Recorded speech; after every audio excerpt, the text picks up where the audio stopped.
పరిశుద్ధ గ్రంథంలో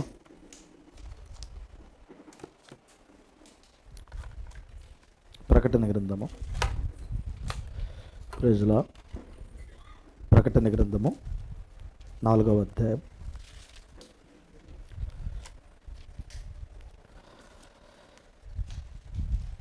ఎండలు బాగా ముదురుతున్నాయి. పెందలాడు రావటానికి ప్లాన్ చేసుకోండి. అయ్యా ఎర్లీగానే స్టార్ట్ చేస్తున్నాం.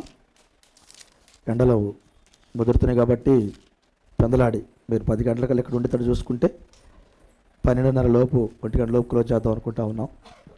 ఎండలు తీవ్రంగా ఉన్నాయి కాబట్టి దాన్ని దృష్టిలో పెట్టుకొని ఎర్లీగా మీరు పనులు ముగించుకొని ఆరాధన రావడానికి ప్లాన్ చేసుకోండి. ప్రకటన గ్రంథం 4వ అధ్యాయం కృపకు కలుగునుగాక. ప్రైజ్లా 4వ వచనం చదువుతున్నాం. 4వ వచనం. సింహాసనము చుట్టూ 24 సింహాసనములుండెను. ఈ సింహాసనములందు 24 పెద్దలు తెల్లని వస్త్రములు ధరించుకొని తమ తలల మీద సువర్ణ కిరీటములు పెట్టుకున్న వారే కూర్చుండరి. ప్రైజ్లా. ఆ సింహాసనంలో నుండి మెరుపులను, ధ్వనులను, ఉరుములను బయలుదేరుచున్నవి. మరియు ఆ సింహాసనం ఎదుట 7 దీపములు ప్రజ్వలించుచున్నవి. అవి దేవుని 7 ఆత్మలు. 5వ అధ్యాయం 8వ వాక్యం కూడా చదువుతున్నాం. ప్రైజ్లా.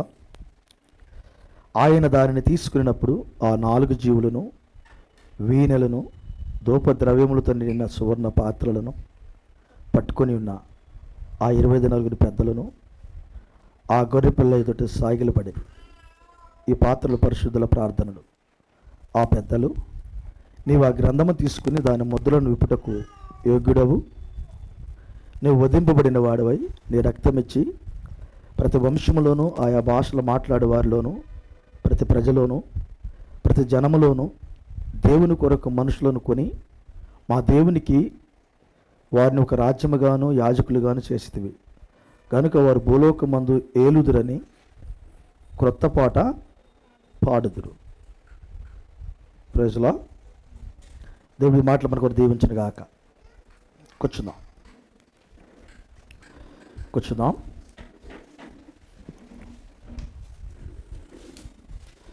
సంగమా కూర్చోవాలంతా.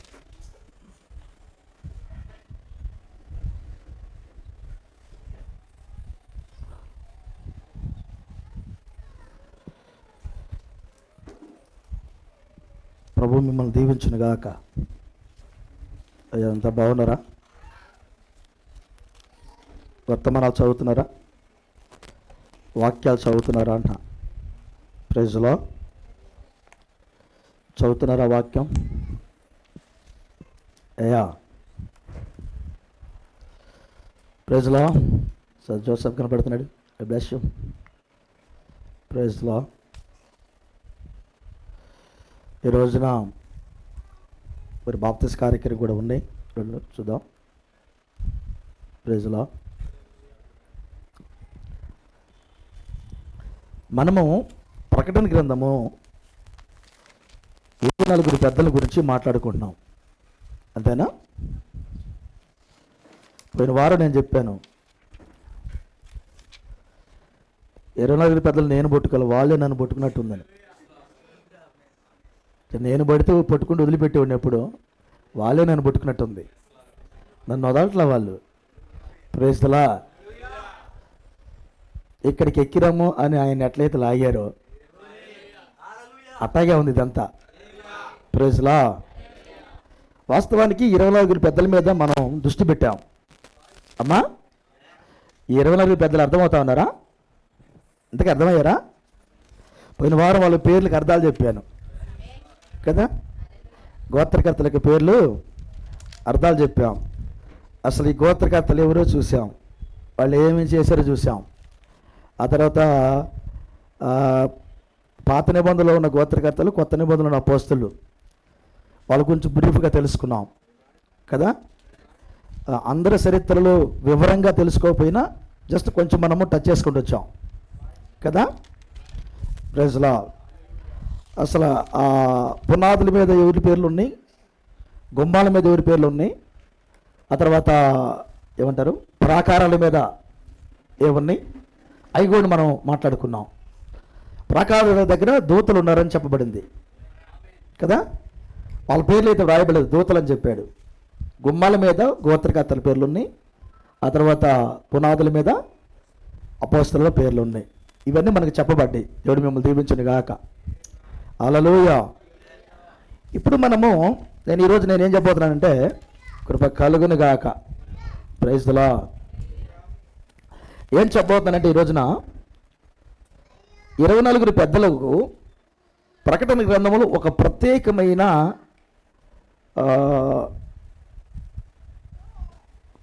కొన్ని ఇచ్చాడు దేవుడు. అక్కడ అవి ప్రత్యేకంగా ఉన్నాయి. మనం చదివాము కానీ దాని మీద కొంచెం దృష్టి పెడితే బాగుండని అనిపించింది, పెట్టాను నేను. Praise the lord. అవేంటి అంటే దేవుడు మమ్మల్ని దీవించను గాక. ఇప్పుడు పరలోక రాజ్యంలో సింహాసనం దగ్గరికి వెళితే, ఇక్కడే ఉన్నారా, సింహాసనం దగ్గర ఆమేన్, ఆ సింహాసనం దగ్గర ఉన్న వారికి నోరు ముయ్యాలి, కొంచెం నువ్వు కొంచెం అటెండ్ తీసుకెళ్ళాలండి. Praise the lord. ఏముందంటే కొంచెం ధ్యానవాక్యం వెళ్దాం. నేను మిమ్మల్ని కొంచెము ప్రైజ్ ది లార్డ్. సింహాసనం చుట్టూ 24 సింహాసనం నేను. ఈ సింహాసనందు 24 పెద్దలు తెల్లని వస్త్రములు ధరించుకొని తమ తలల మీద సువర్ణ కిరీటములు పెట్టుకున్న వారై కూర్చుండిరి. వీళ్లకు తెల్లని వస్త్రాలు ఇచ్చారు, ఆ తర్వాత సువర్ణ కిరీటములు కూడా పెట్టుకున్న వారే ఉన్నారు. ఓకే, అంతవరకు అర్థమైంది కదా. ఆ తర్వాత 5వ అధ్యాయము 8వ వచనంలో అది కూడా నేను చదివాను. ఒక పాయింట్ ఒకటి చేస్తున్నాను. ఆయన దాన్ని తీసుకున్నప్పుడు ఆ 4 జీవులను వీణలను ధూప ద్రవ్యములతో నిండిన సువర్ణ పాత్రను పట్టుకొని ఉన్నా. వాళ్ళ దగ్గర వీణలు ఉన్నాయి, ఆ తర్వాత సువర్ణ పాత్రలు కూడా ఉన్నాయి. Praise the lord. మరొకసారి వీణలు వాళ్ళ దగ్గర ఉన్నాయి, ధూప ద్రవ్యములతో నిండిన సువర్ణ పాత్రలు పట్టుకుని ఉన్న ఆ 24 పెద్దలను ఆ గొర్రెపిల్ల ఎదుట సాగిలపడిరి. ఈ పాత్రలు పరిశుద్ధుల ప్రార్థనలు అని చెప్పబడింది. కృప కలుగును గాక. ఇప్పుడు నేను అసలు వీళ్ళ గురించిన నేను కొంచెం స్టడీ చేసింది ఏంటంటే, అసలు వీళ్ళకి వీణలు ఎందుకు ఇవ్వబడ్డాయి, ధూపద్రవ్యములతో నిండిన పాత్రలు ఎందుకు ఇవ్వబడ్డాయి, వేళ చేతికి ఎందుకు ఇచ్చారు, ఆ తర్వాత వీళ్ళకి కిరీటాలు ఎందుకు ఇవ్వబడ్డాయి, వీళ్ళకి కిరీటాలు ఇవ్వబడ్డాయి, వీళ్ళకి కిరీటాలు ఎందుకు ఇచ్చారు, ఆ తర్వాత వీళ్ళకి తెల్లని వస్త్రాలు కూడా ఇచ్చారు, తెల్లని వస్త్రాలు కూడా ఇచ్చారు ఈ 24 పెద్దలకి. Praise the lord. ఈ వీణలు అసలు వీళ్ళకి ఎందుకు ఇచ్చారు? అక్కడ 2 గుంపులు ఉన్నాయి. ఒకటి 12 మంది గోత్రకర్తలు, వీళ్ళ పరిచర్య ధర్మశాస్త్రం లేనప్పుడే ఉంది. ఈ 12 మంది భూమి మీద పనిచేసేటప్పుడు ధర్మశాస్త్రం కూడా లేదు. ధర్మశాస్త్రం లేనప్పుడే వీళ్ళు భూమి మీద సాక్ష్యమే చెల్లిపోయారు. నిజమేనా? ఆ తర్వాత వాళ్ళ సంతానము దేవుని పనిలో కొనసాగినట్టు మనం చూస్తాం. కానీ వీళ్ళైతే లేరు. అక్కడ ధర్మశాస్త్రానికి ముందుగానే వాళ్ళు పరిచర్య చేసి వెళ్ళిపోయారు. అవునా? Praise the lord. దాన్ని దృష్టిలో పెట్టుకుందాం. ఆ తర్వాత ఇంకొకరు ఉన్నారు, 24 పెద్దల్లో ఇంకొక 12 మంది ఉన్నారు కదా. ఈ 12 మంది భూమి మీద పనిచేశారు. వీళ్ళు కృపలో పనిచేశారు. ఎక్కడ? కృపలో పనిచేశారు, రక్తం కింద పనిచేశారు. Praise the lord. అనగా వీళ్లకు చక్కగా తెలుసు, వాళ్ళు ఇరువురు అక్కడ ఉన్నారు. మీరు గమనించినట్లయితే వాళ్ళు పాత్రలు పట్టుకొని ఉన్నారు. 12 మంది పట్టుకోలా, 24 పాత్రలు పట్టుకున్నారు. అంటే 12 మంది పాత్రలు వేరు, 12 మంది పాత్రలు వేరు. ఎందుకంటే భాస్కర్ ఎట్లా? నాకు అట్లా అర్థమవుతుంది. మరి 12 మంది ధర్మశాస్త్ర ప్రకారంగా పట్టుకొని ఉన్నారు, 12 మంది కృప ప్రకారంగా పట్టుకొని ఉన్నారు. ప్రైజ్లా. అనగా ఇప్పుడు భూమి మీద ప్రైజ్లా ధర్మశాస్త్ర ప్రకారం 12 గోత్రకర్తలు ఉన్నారు భూమి మీద.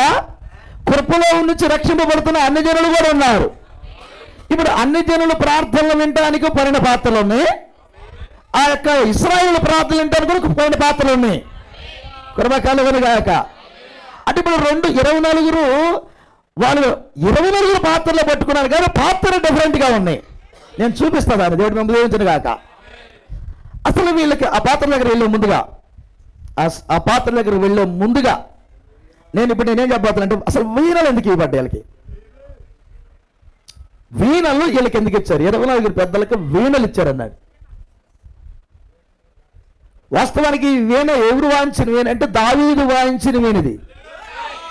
కలుగునుగాక. మీరు కానీ ఆ వీణ ఎవరు కనుక కొంచెం చర్చ చేస్తే దావీదు వాయించాడు ఆ వీణ్ణి. ప్రైజ్లా. ఆ వీణలు ఈ వీళ్ళకి ఇవ్వబడ్డాయి. అసలు వీణలు ఎవరికి ఇస్తారు? కృప కలుగునుగాక. వీణలు ఎవరికి ఇస్తారు? దేవుడు మిమ్మల్ని దీవించును గాక. సరే ఉన్నారా? వీణలు వీళ్ళకి ఇవ్వబడ్డాయి. నేను అనుకున్నాను వాళ్ళకి 24 పెద్దలు అక్కడ ఉన్నారు. మీరు పదే పదే ఈ మాటను మీరు ప్రకటన గ్రంథంలో చదువుతారు.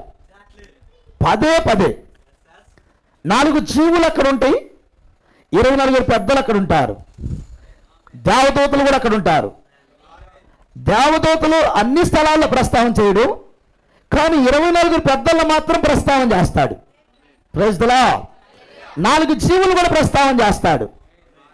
అసలు ఆ లేఖనం చదివేటప్పుడు ఎలా ఉంటుందంటే, ఆ జీవులు ఈ 24 పెద్దలు విడిపోటలా, జీవులు 24 పెద్దలు కలిసే తిరుగుతున్నట్టు ఇది. అక్కడ వాళ్ళిద్దరూ పరవేసుకున్నట్టుగా, అంటే కలిసి మాట్లాడుకున్నట్టు ఉండేది అక్కడ. ఆమేన్, హల్లెలూయా. కృప కలుగునుగాక.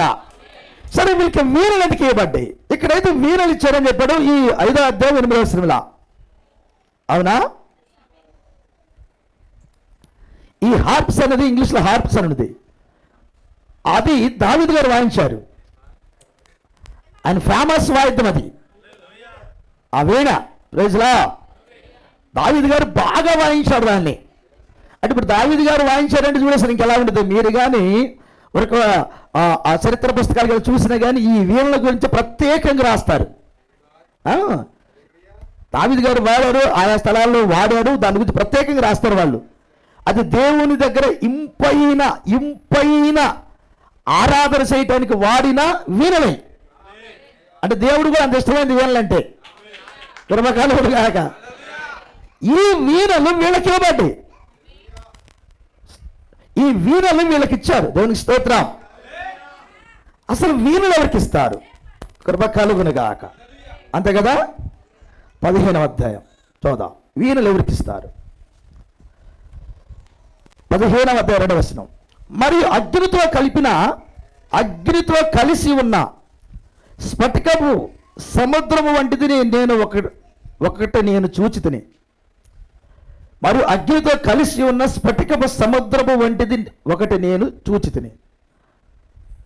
ఆ క్రూర మృగమునకు దాని ప్రతిమనకును దాని పేరుగల సంఖ్యకును లోబడక వాటిని జయించిన వారు ఎవరెవరు? క్రూర మృగమునకును దాని ప్రతిమకును దాని పేరుగల సంఖ్యకును లోబడక వాటిని జయించిన వారు దేవుని వీణలు గలవారే. మూల భాషలో దేవుని సేవార్థమైన వీణలు గలవారే ఆ స్ఫటికపు సముద్రం వద్ద నిలిచి ఉన్నట్టు చూచితిని. అంటే ఇప్పుడు ఈ వీణలు ఎవరికి ఇచ్చారు? మీకు అర్థమైంది. జయించారు కదా? ఎవరిని జయించారు? Praise the lord. ఆ మృగాన్ని జయించారు, ప్రతిమను జయించారు, దాని సంఖ్యను జయించారు. వాళ్ళకి ఇవ్వబడిన ఈ వీణలు ఇప్పుడు మనకు డౌట్ వస్తుంది, ఈ 24 ఎప్పుడు వాళ్ళు ఎప్పుడు జయించారు? కృప కలుగును గాక. ఈ 24 రోజుల దగ్గర కూడా ఈ మృగం ఉందా? అది కృప కలుగును గాక. 24 వారు జీవించిన కాలంలో అది ఉందా? మరి వాళ్ళు జయిస్తే కదా వీణలు వాళ్ళకి ఇచ్చారు, అంతే కదా? వీణలు ఇచ్చారంటే దేవుని సేవార్థమైన వీణలై డిక్లేర్ చేశాడు ఆయన. వీణలు కలిగి ఉన్నారంటే వారు దేవునికి సేవ చేశారు. డిక్లేర్. ఆరాధన చేయటానికి వారికి వీణలు ఇవ్వబడ్డవి. దేవునికి సేవ చేశారు కాబట్టి వీణలు ఇవ్వబడ్డవి. ఇంకొక మాట, జయించారు కాబట్టి వీణలు ఇవ్వబడ్డవి. Praise the lord. మృగమును జయించారు, దాని ప్రతిమను జయించారు, దాని సంఖ్యను జయించారు. వాళ్ళకు మాత్రమే వీణలు ఇవ్వబడ్డవి. ఇప్పుడు వీణులు వాళ్ళ దగ్గర ఉన్నాయి. ఆరాధన చేసే వీణులు, సేవ చేసే వీణులు వాళ్ళ దగ్గర ఉన్నాయి. Praise the lord. మీ దగ్గర ఉండే అన్న, మీ దగ్గర కూడా ఉండే అన్న ఉండాలిగా మరి మీరు. Praise the lord.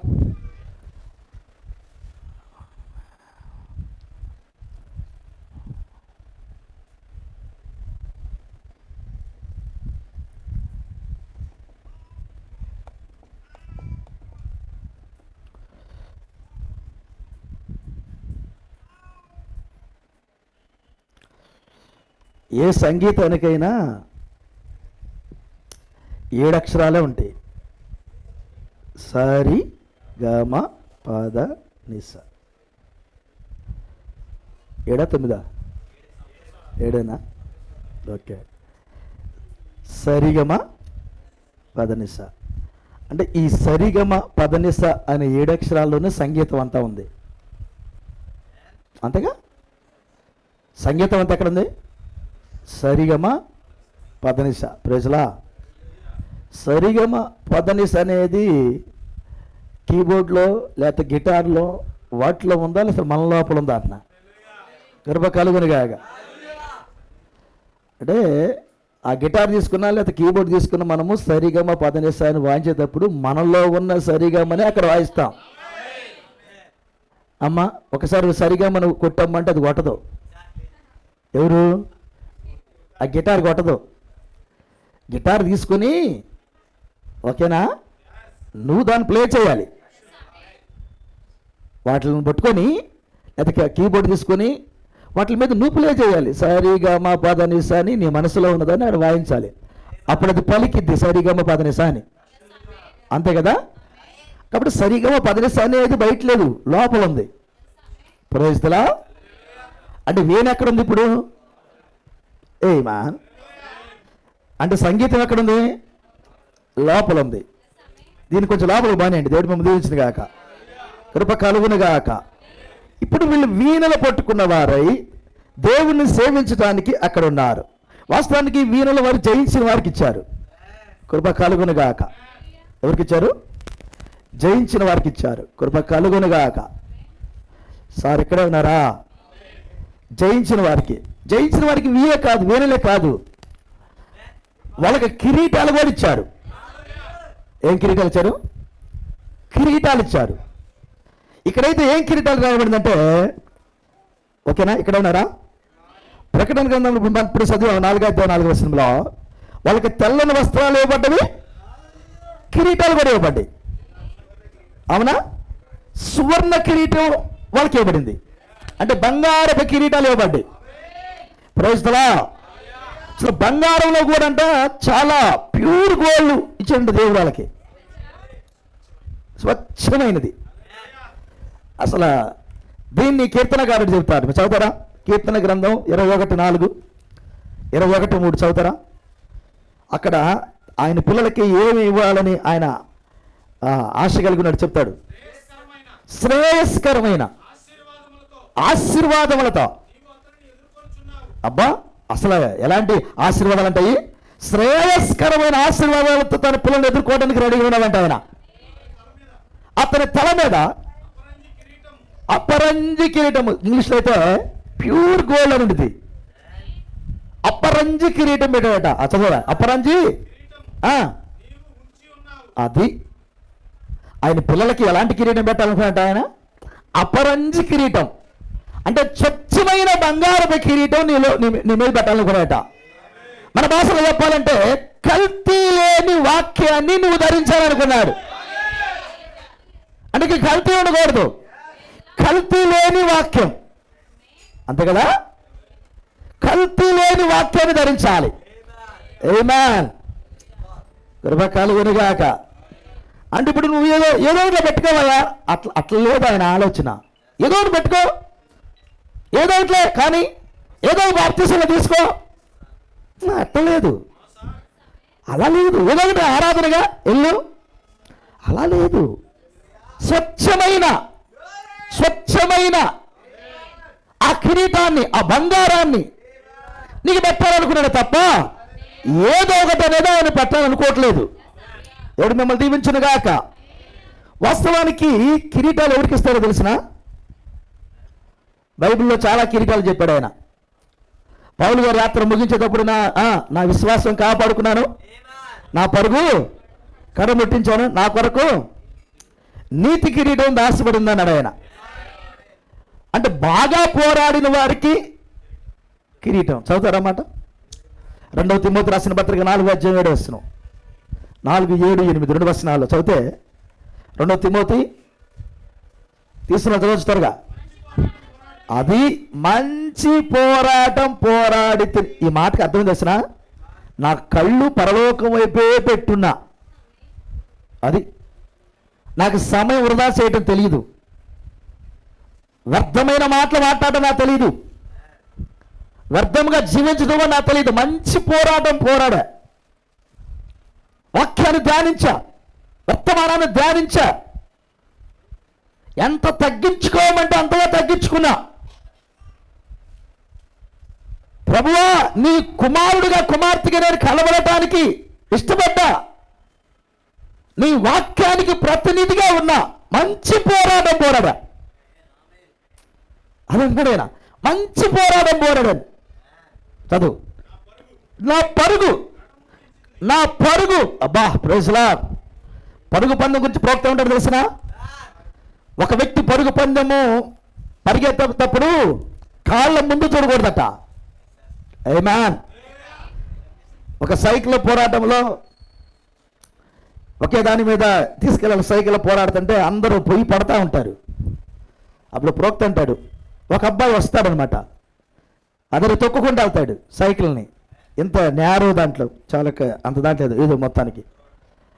అప్పుడు అంటాడు, అది ఏదైనా కావచ్చు, అతను అడుగుతాడు, నువ్వు ఎట్లా దీన్ని జయించావు? అందరూ పడిపోతున్నారు, నువ్వు ఎట్లా పడిపోతున్నావు అంటే, అప్పుడు అతను అంటాడు, అందరూ ఆ సైకిల్ ఎక్కిన తర్వాత ఆ పెడలకి వెళ్ళి ఆ హ్యాండ్లకి వెళ్ళి చూసుకుంటున్నారు, నేను పెడలకి వెళ్ళి హ్యాండ్లకి వెళ్ళి చూడట్లేదు, నేను నా గురికి వెళ్ళి చూస్తున్నాను అన్నాడు. ఆ చివరి వెళ్ళి ఆ గురికి వెళ్ళి చూస్తున్నా, నేను దాన్ని చూస్తూ వెళ్తున్నాను, అందుకే వచ్చాను అన్నాడు ఆయన. పరుగు కడ ముట్టించడం అంటే నీ నేత్రాలు తెరిస్తే పరలోక రాజ్యం కనపడాలి, అప్పుడు ఈ పరుగు సాగిద్ది. అలా మంచి పోరాటం పోరాడాడంట ఆయన. పరుగు కడముట్టించాడు. చదువు. విశ్వాసం అనగా దేవుడు తనకిచ్చిన వాక్యమును కాపాడాడు. వాక్యమును చూడటం ఒక ఎత్తు అయితే దాన్ని కాపాడటం మరొక ఎత్తు. వాక్యాన్ని చూడగలిగి ఉండాలి.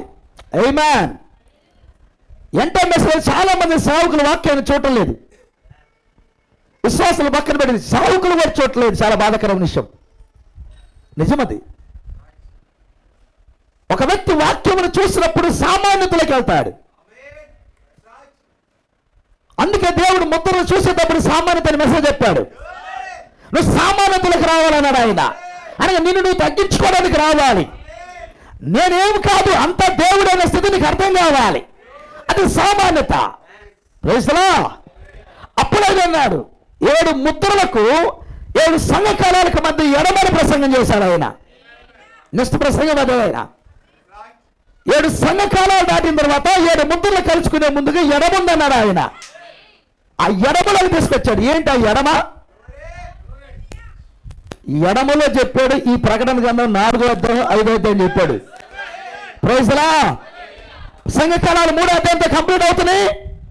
ఆ సంఘకాలాలు దాటిన తర్వాత నువ్వు 6వ అధ్యాయంలో ఉన్న ముద్రలను చూడాలంటే ఎడమకు రావాలన్నాడు ఆయన.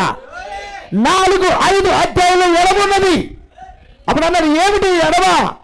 ఎడమలో ఏమున్నది అని నువ్వు చెప్పినప్పుడు అప్పుడు ఎడమలో కృప కలుగును గాక. ఒక్క మాటలో చెప్పాలంటే ఎడమలో ఉండి నువ్వు ముద్రలను చూడాలి. అది నిచ్చెన అన్నాడు ఆయన. ఎడమలో ఉండే నువ్వు ముద్రలు చూడగలిగి ఉండాలి. అది ఎడమ అంటే ఎడమ కాదు. అది ఎడమలో ఉండే నువ్వు ముద్రలు చూడగలిగి ఉండాలి.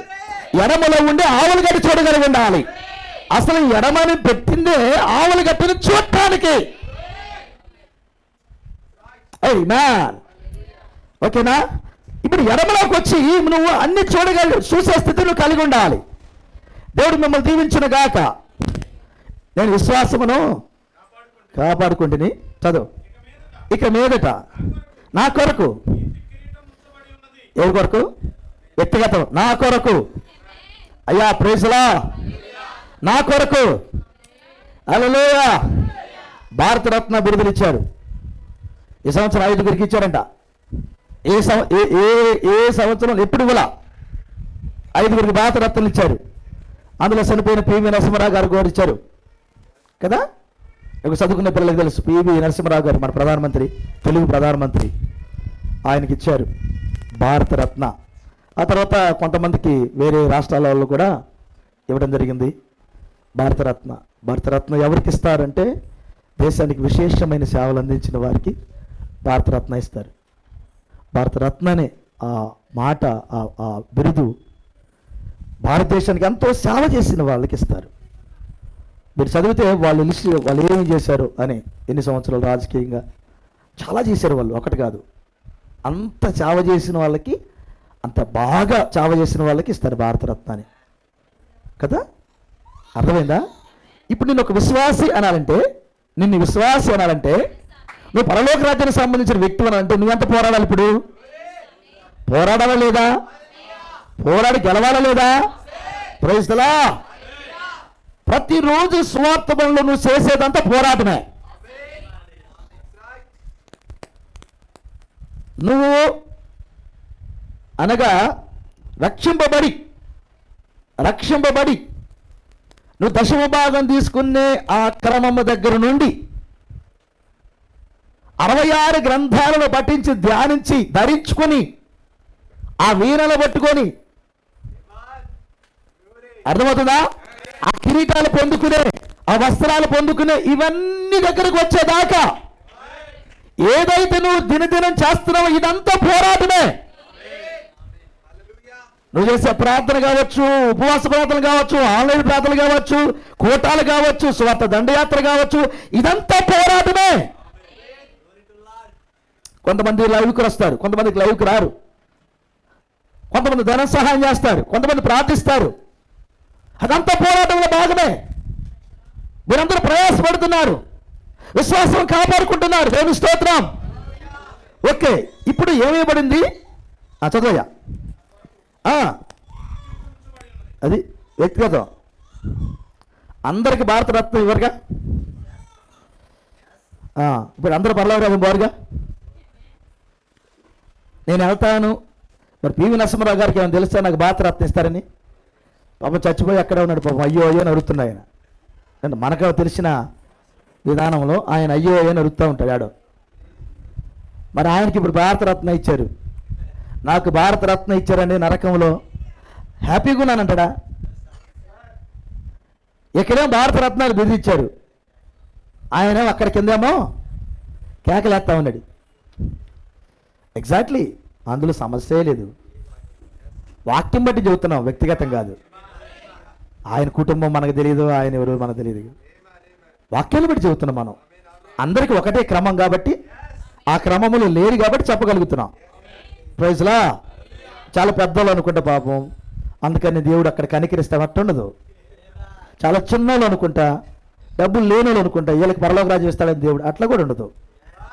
ఎవరైనా పరలోక రాజ్యానికి వెళ్ళాలంటే ద్వారం నుంచి వెళ్ళాలి. క్రమముతోనే వెళ్ళాలి, వాక్యముతోనే వెళ్ళాలి. అందరికీ ఒకే రూల్ ఉంది. రూలు మనిషికి ఒక రూల్ అక్కడ లేదు, సంఘానికి ఒక రూల్ అక్కడ లేదు. ప్రైజ్లా. ఇప్పుడు ఇంతగా పోరాడిన వ్యక్తి అంటున్నాడు, నా కొరకు ఒక నీతి కిరీటం ఉంది అన్నాడు. వాక్యాన్ని కాపాడిన వ్యక్తి అన్నాడు, నా కొరకు ఒక నీతి కిరీటం ఉంది అన్నాడు. కానీ ఇంకొక ఆయన ఇంకొక విధానం చెప్పాడు. చదువుతారా? ప్రైజ్లా. ఇంకొక ఆయన అన్నాడు, కిరీటం ఈ విధం కూడా వస్తుంది అన్నాడు. చదువు. యాకోబు రాసిన పత్రిక 1:12 చదువు. త్వరగా చదవాలి, నాకు సపోర్ట్ చేయాలి, నాకు టైం లేదు. యాకోబు రాసిన పత్రిక 1, శోధన సహించువాడు ధన్యుడు, అతడు శోధనకు నిలిచిన వాడై ప్రభు తను ప్రేమించే వారికి వాగ్దానం చేసిన జీవ కిరీటం పొందును. అబ్బా, శోధన సహించే వారికి ఏ కిరీటం ఉంది? అబ్బా, అంటే కిరీటం ఇవ్వటములో శోధనలతో కూడా కిరీటం ఉంది. ఆహా, ఇప్పుడు శోధన రాగానే నాకే వస్తున్నాయి అని మనం పెద్ద కంప్లైంట్. మనకి ఎవరికి రావట్లేదు శోధనలు. నాకే వస్తున్నాయి పాస్ గారు, మా ఇంటికే వస్తున్నాయి పాస్ గారు, కంప్లైంట్ లేదు మనకి. శోధన సహించేవాడు ధన్యుడు, వాడికి వాగ్దానం చేయబడిన ఏ కిరీటం ఉంది అంటే ఇప్పుడు నీకేం తెలియాలి? జీవ కిరీటం పొందుకోవాలంటే అసలు శోధన అంటే ఏందో నీకు తెలియాలి. అంటే శోధనలో ఇంత కిరీటం ఉందా? ప్రైజ్లా. ఈ మాట అర్థమైందయ్యా? శోధనలో ఉంది కిరీటం ఉందన్నాడు ఆయన. ఊరికి నువ్వు అనుకుంటున్న శోధనలు అంటే నువ్వు నాకు వద్దు పాస్ గారు, మాకు రావద్దని శోధనలు మొత్తం పక్కకు పోయేటట్టు నెట్టు పాస్ గారు. నువ్వు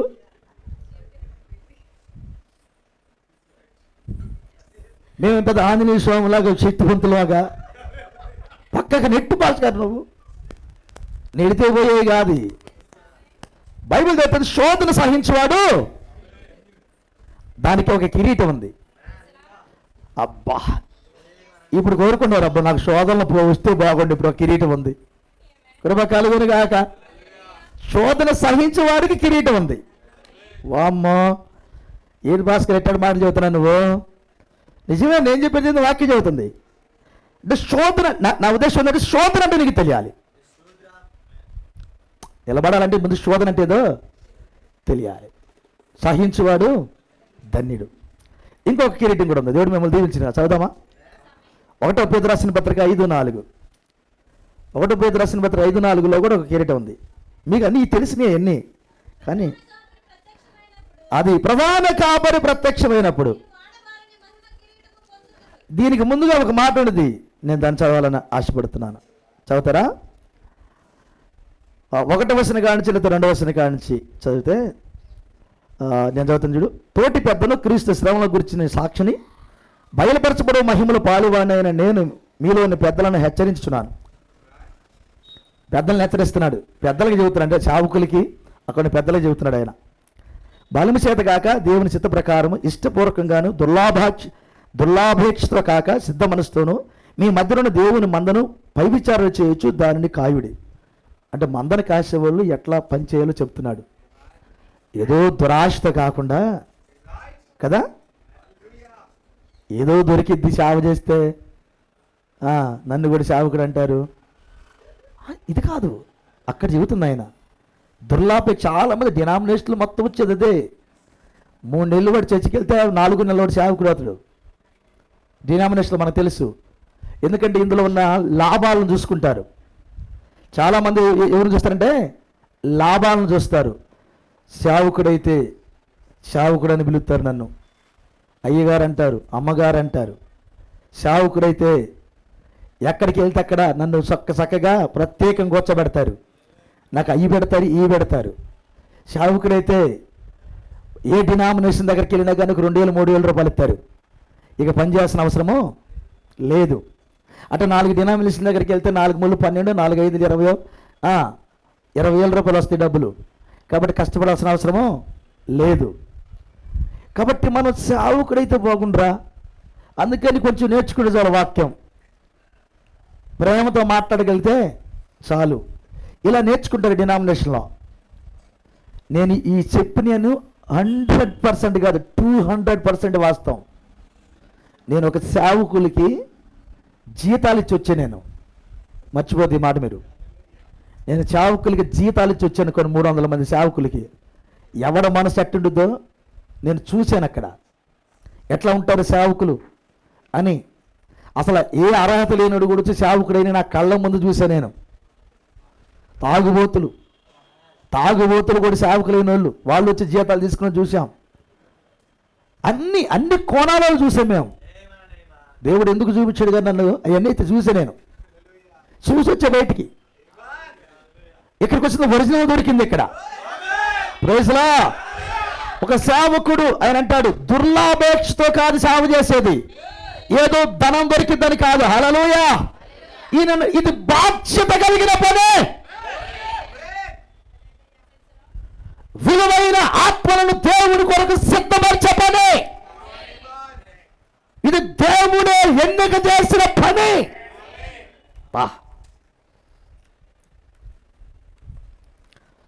ఎవడు పడితే వాడు దీన్ని చేయలేడు అని దేవుడు అపోస్తలులు చెప్పేశారు. ఆయన అంటాడు, బలిమి చేత కాక. బలిమి చేత అంటే బలిమి చేత అంటే ఈరోజే ఉంది.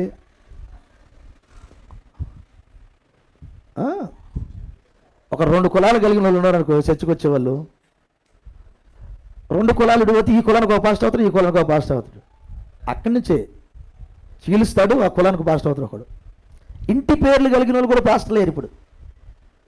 మా ఇంటి పేరు కలిగిన మొత్తం నేను పాస్టర్ని. వర్గాలన్నమాట. మా వర్గానికి, తెలుగుదేశానికి నేను, టీడీపీకి అదే, వైసీపీకి నువ్వు అని, మా ప్రాంతానికి ఇలా సేవకులు అయ్యారు డినామినేషన్ అంతా. ఈ ఇలాంటి అభిషేకం ఎంటైర్ మెసేజ్లు ఉంటుంది, చాలా సిగ్గుచేటు ఉన్నాయి. మన బయట వేసుకోకూడదు కానీ ఉన్నాయి. అది అన్నాడు. అది కాదు, బలిమి చేత కాదు సేవ అనేది, దేవుని చిత్త ప్రకారం ఇష్టపూర్వకంగాను. అక్కడ దేవుడి చిత్తం ఉండాలి, ప్లస్ నీ ఇష్టం కూడా ఉండాలి అక్కడ. ప్రైజ్లా.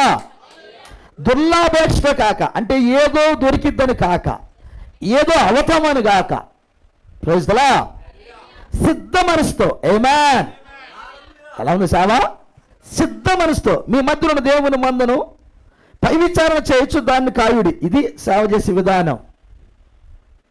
మందను కాసేదానికి మీకు అప్పగింపబడిన వారిపైన ప్రభువులైనట్టుండక. పేల్చాడు ఇక్కడ. ఎవరినైతే నీకు అప్పగిస్తున్నానో వారి మీద ప్రభువులుగా పెత్తనం చేయొద్దు. ప్రభువులైనట్టుండక మందకు మాదిరులుగా ఉండండి. ఎట్లా? మందకు మాదిరులుగా ఉండండి. కృపకాలుగాక. ఇక్కడ ఉన్నారా? ప్రధాన కాపరి ప్రత్యక్షమైనప్పుడు మీరు వారవారని మహిమ కిరీటం పొందుదురు. అది ఇప్పుడు ఇస్తున్నాడు కిరీటాన్ని. ఇంత పని చేస్తే నీకు వాడబారని మహిమ కిరీటం ఉందయ్యా అన్నాడు. ఇట్లా రాగానే నీకు మహిమ కిరీటం పెట్టట్లాడా? అన్నా పాస్టర్ గారు నీకు దండం పెడతాను, నా పేరు కూడా సేవకులు ఇష్టం, నేను కూడా సేవకుని అవుతాను అనే వాళ్ళు డినామినేషన్లో లైన్లో నిల్చుంటారు.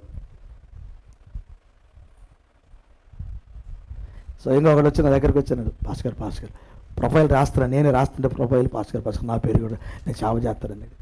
అరే నువ్వు ఎవడో నాకు తెలియదు, మాకెంత రెవల్యూషన్ ఆడుంది. ప్రొఫైల్ నేనే రాశాను, అతని ప్రొఫైల్ నేనే రాశా. వాడు పక్కన ఒక సేవకుడు, వీడు కూడా సేవకుడు అవ్వాలండి, నా ప్రొఫైల్ రాయన్నాడు. ప్రొఫైల్ నేనే రాశా. వాడు సేవకుడు అయ్యాడు. వాడు కెలనేటర్ అయ్యాడు. అక్కడ బల్లికొర మండలంలో కెలనేటర్ వాడు. నిజం. వాడికి మాట్లాడటం కూడా చేత కాదు, సేవకుడు అయ్యాడు. నేను అప్పుడప్పుడు నవ్వుకుంటా, వాడు ప్రొఫైల్ రాసింది నేనేనని. ఆ డినామినేషన్లో వాడు పెద్ద సేవకుడు అయ్యాడు. వాడితో ఉన్న వాళ్ళు కొంతమంది వాళ్ళ సైడ్ అయిపోయారు, కొంత అది వేరే విషయం. అలా కాదు అది కాదు, సిద్ధపడ్డది కాదు. దేవుని స్తోత్రం. ఇప్పుడు నీ కొరకు ఒక మహిమ కిరీటం ఉంది. ఏం కిరీటం ఉంది సార్? ఏం కిరీటం ఉంది? అది ఇంత చక్కగా సేవ చేసిన వాళ్ళకి మహిమ కిరీటం, విశ్వాసం కొరకు పోరాడిన వారికి నీతి కిరీటం, శోధన సహించిన వారికి జీవ కిరీటం. కృప కలుగును గాక. హల్లెలూయా. ఇంకో కిరీటం కూడా చదువుతారా?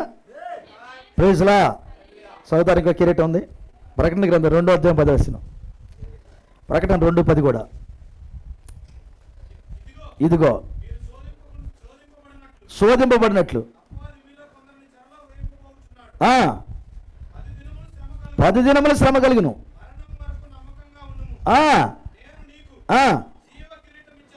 ఇప్పుడు ఈయన అసలు ఏమన్నాడంటే కత్తులది ఎక్కడికి మరణము, మన భాషలో చెప్పాలంటే ప్రైజ్లా, క్రొకోడైల్ యొక్క పొలంలోకి నేను నెట్టి ఒక 10 నిమిషాలు ఈత కొట్టి జీవకిరీటం ఇస్తానని అనుకో. కొడతా క్రొకోడైల్ దగ్గర. క్రొకోడైల్ అంటే అది ముసల్లో ఉన్న కొలంలోకి నేను నెట్టి ఒక 10 నిమిషాలు ఈత సహోదరుడు ఇక్కడ నువ్వు నీకు జీవకిరీటాన్ని ఇస్తామని అన్నావు అనుకో. ప్రైజ్లా. వేస్తావు ఈత అక్కడ? ఎందుకు వెళ్ళలేవు? ఏ కుర్కోడలు వచ్చి నిన్ను పట్టుకునిద్దో ఆకలితో ఉంటాయి, వాటి కడుపులు సరిగా నిండవయి, వీళ్ళు వేసే వాటికి నిండదు అది. ఇక ఏదన్నా దొరికితే ప్రైజ్లా. ఒకరోజు ఒక మా కుర్కోడల దగ్గరికి వెళ్ళి ఒక అమ్మాయి సెల్ఫీ దిగుతుంది. బ్యాగ్ తగిలించుకుంది, సెల్ఫీ దిగుతుంది. అంటే కొలంలో ఉంది, చాలా లోతులో ఉంది అది. అందుకని దగ్గరికి వెళ్ళి దిగుతుంటే అది కొలంలోంచి ఎగిరింది. కొలంలోంచి ఎగిరి వచ్చి ఏమో తిరుగుతానే ఉంది, వెనకాల పట్టుకొని లాగింది లోపలికి.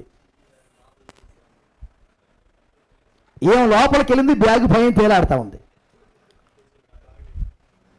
అరుతానే ఉన్నారు అందరూ, అయ్యా అయ్యా అయ్యా. అయ్యలేదు, ఏం లేదు. ఇక బ్యాగే తేలాడుతుంది. ఏమో లోపల లాక్కెళ్ళింది, తిరుగుతానుంది. మొత్తం మొక్కలు చేసేసి తినేస్తూనే ఉన్నాయి. ఆకలి ఆడ తినేస్తే కురుకాడే వెళ్ళి. కిరీటం ఎక్కడిస్తున్నాడు తెలిసిన? మరణం దగ్గర తీసుకెళ్ళి కూర్చోబెట్టి 10 దినాల శ్రమ కలిగిద్ది, మరణం వరకు నమ్మకంగా ఉండు, నీకు జీవ కిరీటాన్ని ఇస్తానన్నాడు. అంటే ఇప్పుడు ఈ కిరీటాలు అనేది ఊరికి వచ్చినాయి కాదని మనకు అర్థమవుతుంది. బా, దేవుడు మిమ్మల్ని దీవించిన గాక. ఇప్పుడు మన కిరీటాల దగ్గరికి వెళ్దాం. దేవుడు మిమ్మల్ని దీవించిన గాక. అయ్యా ఇలా కూడా కిరీటాలు ఇచ్చాడు కానీ 4:4లో ఇచ్చాడా? ప్రకటన గ్రంథం 4:4లో ఇప్పుడు చూద్దాం. సింహాసనం చుట్టూ 24 జీవులను, సింహాసనం చుట్టూ 24 సింహాసనంలోను 24 సింహాసనంలోను. ఈ సింహాసనం నందు 24 పెద్దలు తెల్లని వస్త్రం ధరించుకొని తమ తలల మీద సువర్ణ కిరీటములు పెట్టుకున్న వారే కూర్చుండిరి. వీళ్ళకి కిరీటాలు ఎట్టిచ్చారన్న ఇప్పుడు మనం చదివాం. ఎంతో నమ్మకంగా విశ్వాసాన్ని కాపాడిన వారికి నీతి కిరీటం, ఎంత చక్కగా సేవ చేసిన వారికి మహిమ కిరీటం, ప్రజల జీవ కిరీటం, శోధన సహించిన వారికి జీవ కిరీటం, నమ్మకమైన సేవ చేసిన వారికి మహిమ కిరీటం. కృప కలుగును గాక. అసలు ఆయన పిల్లలకు వస్తూనే కిరీటాలే రెడీ చేసుకుని వస్తున్నాడంట ఆయన. కీర్తనలు 26లో చదివాం మనం. దేవుడు మిమ్మల్ని దీవించును గాక. వీళ్ళు ఏం చేశారని వీళ్ళకి బంగారపు కిరీటాలు పెట్టాడు. ఈ 24 పెద్దలకు బంగారపు కిరీటాలు ఉన్నాయి. ఒక మాటలో చెప్పాలంటే వీళ్ళు జయించారు అనేది వీళ్ళ దగ్గర అర్థమైపోయింది. జయించారా? ఇప్పుడు వెళ్ళాలి, కొంచెం ఎలా జయించారు అనే దానికి వెళ్ళాలి మనం. దేవుడు మిమ్మల్ని దీవించును గాక. ఇప్పుడు వారిని 24 పెద్దలు చేశారంటే ఈరోజు పెద్దలను పెట్టలేదు మా గురించి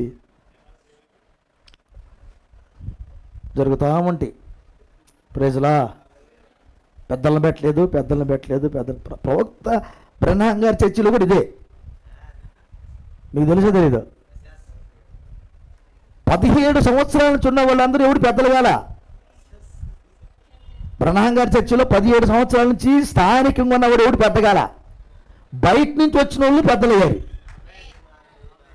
వాయ్యా, అది నేను విన్నప్పుడు ఇదేంది లోకల్లో మరి ఇన్ని సంవత్సరాలు ఉన్న వాళ్ళు ఏంటి? వాళ్ళు కాదు పెద్దలు. ఆ అర్హతలు కలిగిన వారు, ఆ ఆకలి దప్పకి కలిగిన వారు బయట నుంచి వచ్చారు. వాళ్ళు పెద్దలయ్యారు, వాళ్ళకి బాధ్యత అప్పగించారు. అది దేవుడి నిర్ణయాలు అలా ఉంటాయి, మనకు తెలియదు. కానీ ఈరోజు కూడా అర్హత కలిగిన వారి కొరకు ఎదురు చూస్తున్నాం. ఎవరు పడితే వారి చేతులు పెట్టాలనుకోవట్లేదు, సాక్ష్యాలు లేని వారికి అప్పగించాలనుకోవట్లేదు, క్రమము లేని వారికి అప్పగించాలనుకోవట్లేదు. అసలు నీకు ఇష్టం లేకుండా పెద్దలు ఎట్టిస్తాం మేము? నీకంటూ ఒక ఇష్టం ఉండాలి కదా, నీ నీ ఇష్టపూర్వకంగా చేయటానికి ఇష్టం ఉండాలి కదా. అది లేకుండా నీకు ఎట్టిస్తాం? అర్హత లేకుండా నీకు ఎట్ట అప్పచెబుతాం? ఎక్స్ట్రా డ్యూటీ, కుటుంబాన్ని చక్కబెట్టుకుని చేసే పని, చాలా బాధ్యత కలిగిన పని. నిన్ను సంఘబద్ధ అని పెట్టిన తర్వాత నేను బయటికి వెళ్తే అన్నిటిని చూసేటట్టు ఉండాలి. నేను రాలేని భాష గారు, చేయలేని భాష గారు అంటే ఇంక ఇక్కడ జరగదు, పని జరగదు. నీ మీద ఆధారపడి నేను ఎటు వెళ్తే ఇక్కడ పని ఏం జరగదు. సంఘబద్ధ అంతా బాధ్యత కలిగిన వారు. పోతున్నారు వాళ్ళు చర్చికి పోలీసు లాంటి వారు. చర్చిలో ఏం జరుగుతుందో కూడా వాళ్ళకి ప్రత్యక్షత ఉండాలి. సంఘబద్ధలు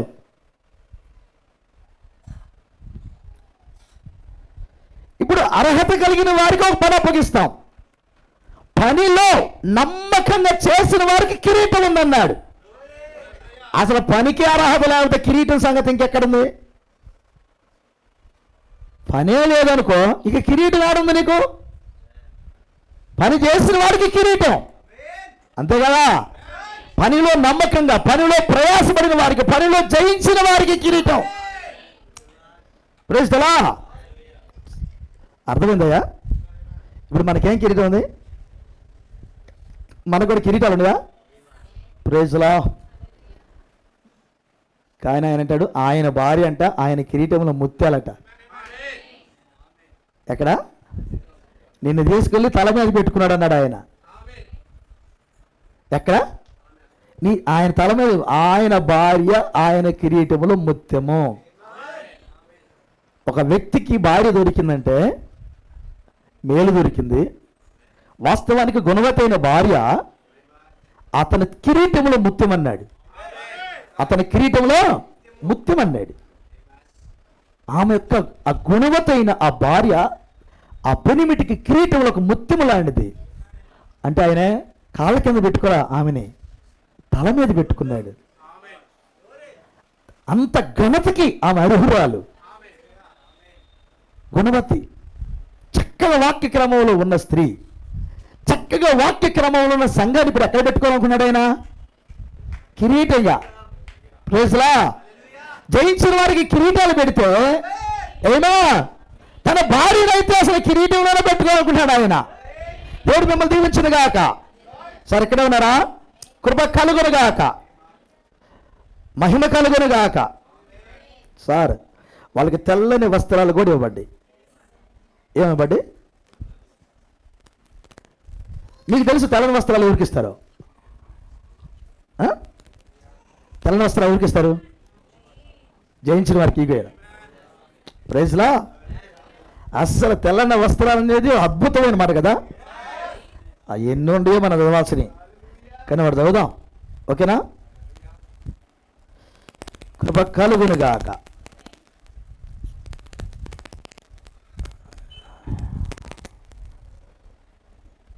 చాలా ఉన్నాయి దీని ఈ వస్త్రాల గురించి.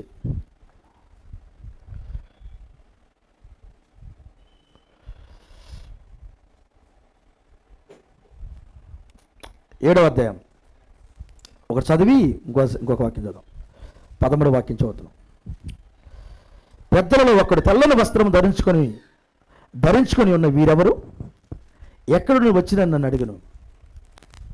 అందుకు నేను, అయ్యా నీకే తెలియనగా అతడు ఇలాగ నాతో చెప్పాను, వీరు మహాశ్రమం నుండి వచ్చిన వారు, గొర్రెపిల్ల రక్తములో తమ వస్త్రములను ఉతుకుకొని వాటిని తెలుపు చేసుకునేది. వీళ్ళకున్న వస్త్రాలు, ఈ తెల్లని వస్త్రాలు ఎక్కడి అంటే గొర్రెపిల్ల రక్తంలో తమ వస్త్రమును ఉతుకుకొని వాటిని తెలుపు చేసుకునేది. Praise the lord. నిజమేనా? దీనికాడికి వచ్చే ముందుగా ఇంకొక వాక్యం కూడా చదువుదాం. కృప కలుగును గాక. ప్రకటన గ్రంథం 19:4 కూడా చదువుదాం. ప్రకటన గ్రంథం 19:4 కూడా. అప్పుడు 24 పెద్దలను, ప్రైజ్ ది లార్డ్, 19:14 అంతేనా? 4 చదివావు నువ్వు, 14 చదువు.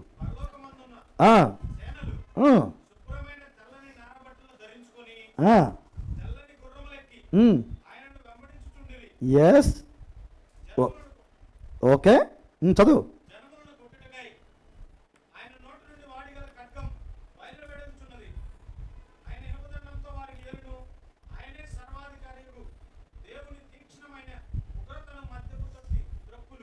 ఒక్క నిమిషం. ఇది మనము ధరించుకునే వస్త్రం వచ్చే, అంటే ప్రభుతో వచ్చే ఒక దృశ్యం. ఇది మనకు తెలిసి ఇది 13వ వచనం కన్ను కూడా చదువుదాం. రక్తములో ముంచబడిన వస్త్రము ఆయన ధరించుకుని ఉండెను, మరియు దేవుని వాక్యమైన నామం ఆయనకి పెట్టబడి ఉన్నది. పరలోకమందున చేనలు తెల్లని శుభ్రమైన తెల్లని నారబడ్డలు ధరించుకుని తెల్లని గుర్రములెక్కి ఆయనను వెంబడించున్నాయి. ఈ చేనలు ఎవరంటే ప్రవక్త. ఇప్పుడు ఈ చేనలు ఎవరంటే వధువు అన్నాడు. ఆయన వెంబడిస్తా వస్తుంది. తెల్లని వస్త్రాలు వీళ్ళందరికీ ఇవ్వబడ్డాయి అన్నాడు. వాస్తవానికి తెల్లని వస్త్రాలు ఎప్పుడు ఇవ్వబడ్డాయి అంటే వాళ్ళు గొర్రెపిల్ల రక్తంలో తమ వస్త్రములను తెలుపు చేసుకున్నారన్నాడు. ప్రైజ్లా. ఇప్పుడు ఈ తెల్లని వస్త్రాలు ఏవో కాదు, కానీ మనకి 19వ అధ్యాయంలో అంటాడు ఈ పరిశుద్ధుల నీతి క్రియలు అన్నాడు. ఏమా అంటే ఎంతో కష్టపడిన వారికి ఇచ్చేది ఈ తెల్లని వస్త్రాలు. చక్కని సాక్ష్యపు జీవితాలు కలిగిన వారికి ఇచ్చేది తెల్లని వస్త్రాలు. తెల్లని వస్త్రం అంటే అక్కడ ఏదో క్లాత్ కాదు, అది కాదు, క్లాత్ కాదు. పరిశుద్ధుల నీతి క్రియలే తెల్లని వస్త్రాలు అన్నాడు ఆయన. పరలోక రాజ్యంలో ఇలాంటి తెల్లని వస్త్రాలు ఏముండవు. వస్త్రం అనేది పరలోక రాజ్యంలో ఉండదు. పరిశుద్ధుల నీతి క్రియల వస్త్రముగా అక్కడ ఉంటాయి.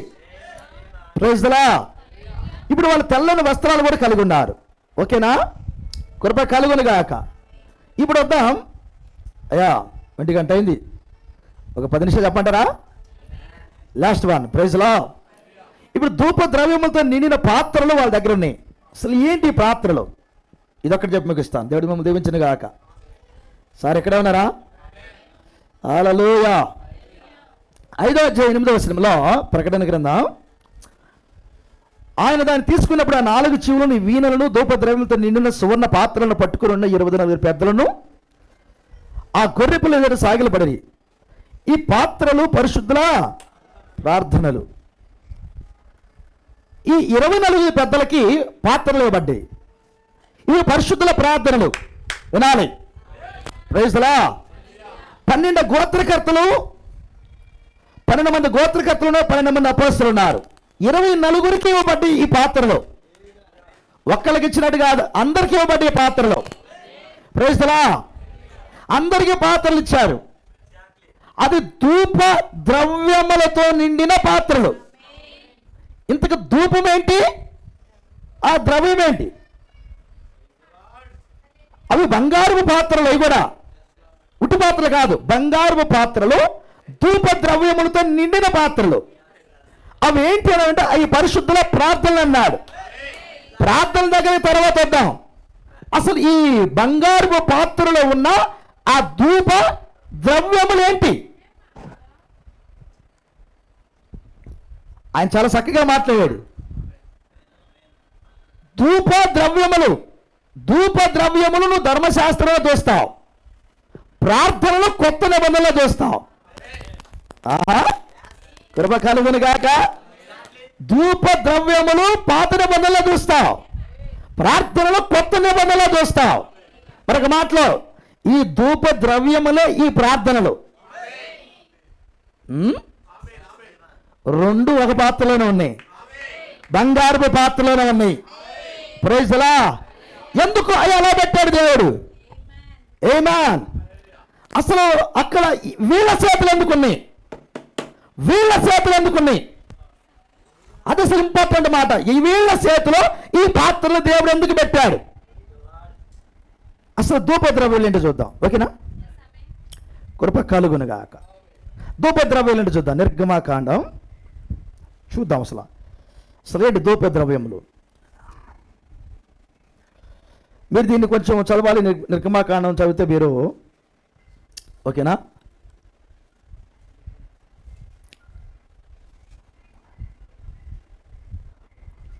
ఈయన కృప కలుగునుగాక.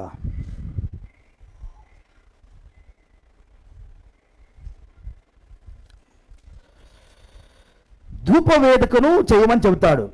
మీరు కానీ చదివితే నిర్గమాకాండం 30వ అధ్యాయం నిర్గమాకాండం 30 అధ్యాయంలో ప్రైజ్లా మీరు ఇంటికి వెళ్ళిన తర్వాత ఇది చదవండి. ఇక్కడ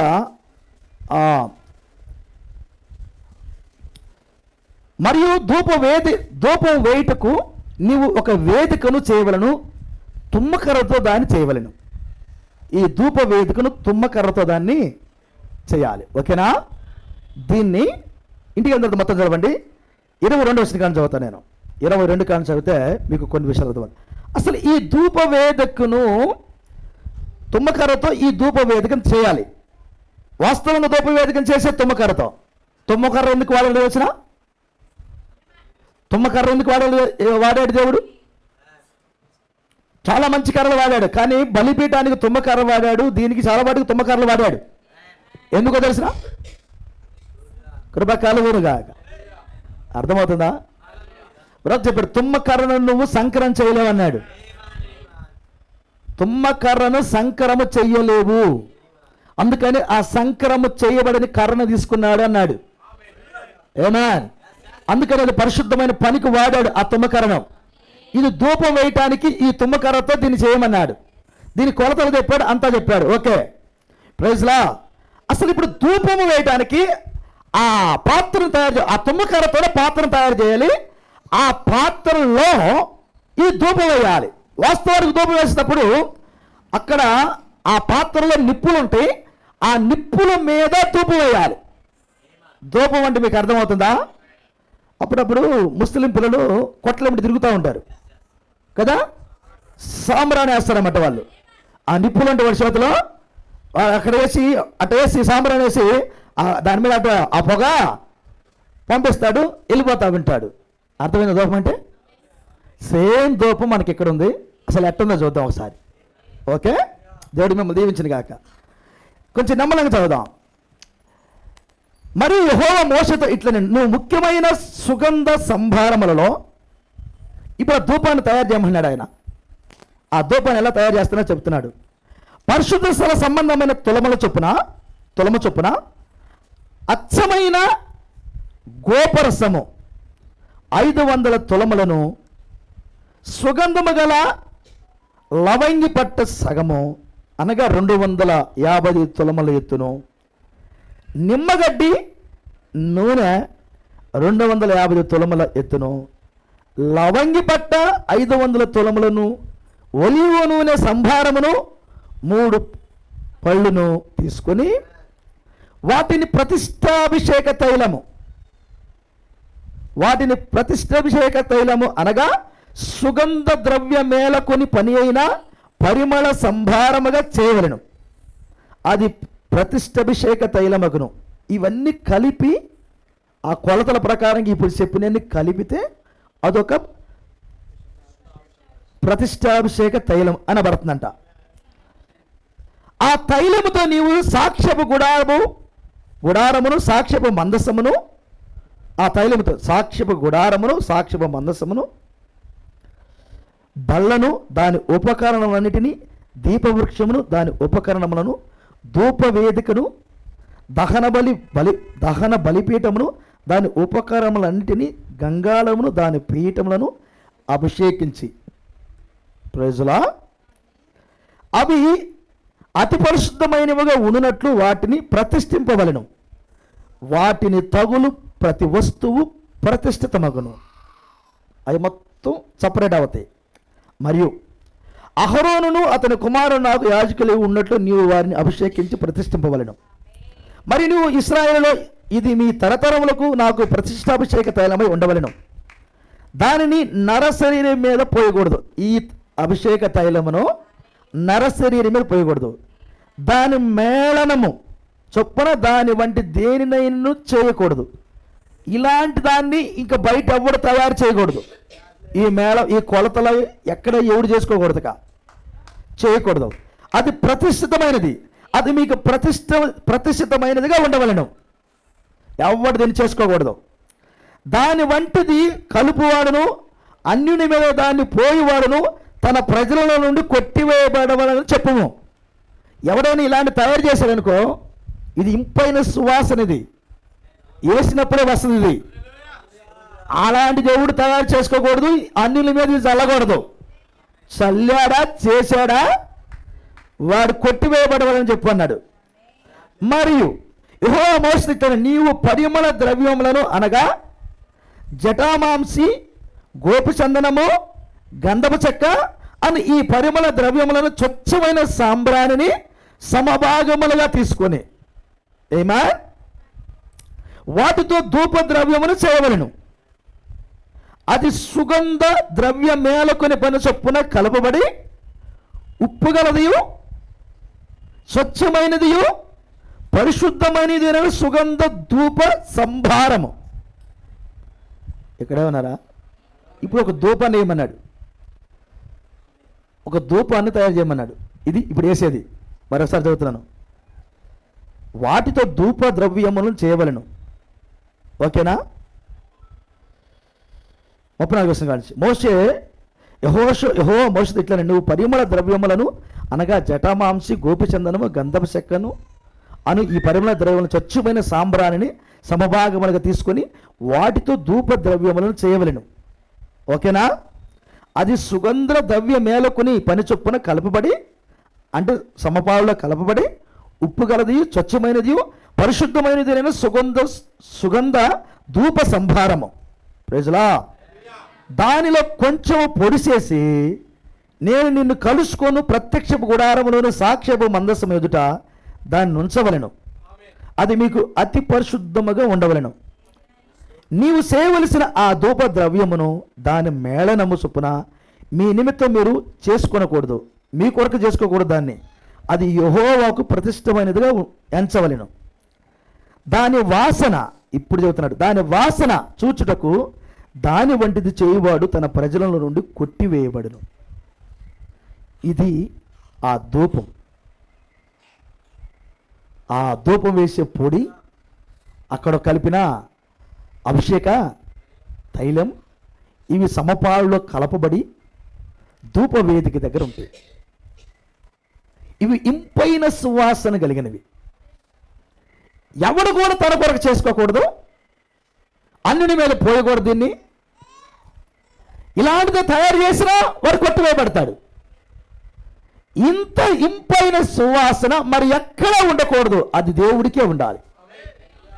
ఎవడు కూడా తనకు తానుగా చేసుకోకూడదు. దీన్ని ప్రైజ్ ది లార్డ్, అది దేవునికే చెందాలి అని చెప్పాడు. ఇది ధూప ద్రవ్యం అంటే. నేను ఎందుకు ఇవన్నీ చదివించాల్సి వచ్చిందంటే, అసలు ధూప ద్రవ్యం ఎలా తయారు చేస్తారో మీకు అర్థం కావాలి. ఇప్పుడు ఆయన కొన్ని చెప్పాడు అక్కడ కదా, ఈ ధూప ద్రవ్యానికి కలిపే వాటిని చెప్పాడు ఆయన. సార్ చెప్పాడా? అక్కడన్నీ మీరు చూశారు. ఇప్పుడు కృప కలుగును గాక, కృప కలుగును గాక. ఇప్పుడు ఆయన గోపరసము, లవంగపట్ట, నిమ్మగడ్డి, లవంగపట్ట, జడామాంసి, గోపిచందనము, గంధపు చెక్క, సాంబ్రాణి, అవునా, ఇవన్నీ కలిపాడు అక్కడ. టోటల్గా నేను పైపైన చదువుకుంటూ వచ్చాను. నేను ఇవన్నీ అక్కడ ఆ ధూప ద్రవ్యములలో ఆ యొక్క ధూపం వేసడానికి కావాల్సిన ఏదైతే ఉందో అవన్నీ అయ్యి వాటిని సమపాలలో తీసుకొని పొడిగా తైలముగా అక్కడ ఉంచాడు. అవి ఆ ధూప వేదిక ఏదైతే ఉన్నదో అక్కడ పోస్తారు. సార్ ఏడవన్నారా? కృప కలుగునుగాక. సంఖ్యాకాండము అంటే లేవికాండం 16వ అధ్యాయము ఒక మాట చదువుదాం. లేవికాండము ప్రైజ్లో 16వ అధ్యాయం 12వ వాక్యం చదువుదాం. ప్రైజ్లో చదువు. యెహోవా సన్నిధినున్న ధూపపీఠము, ఎస్ ఎస్ ఏమా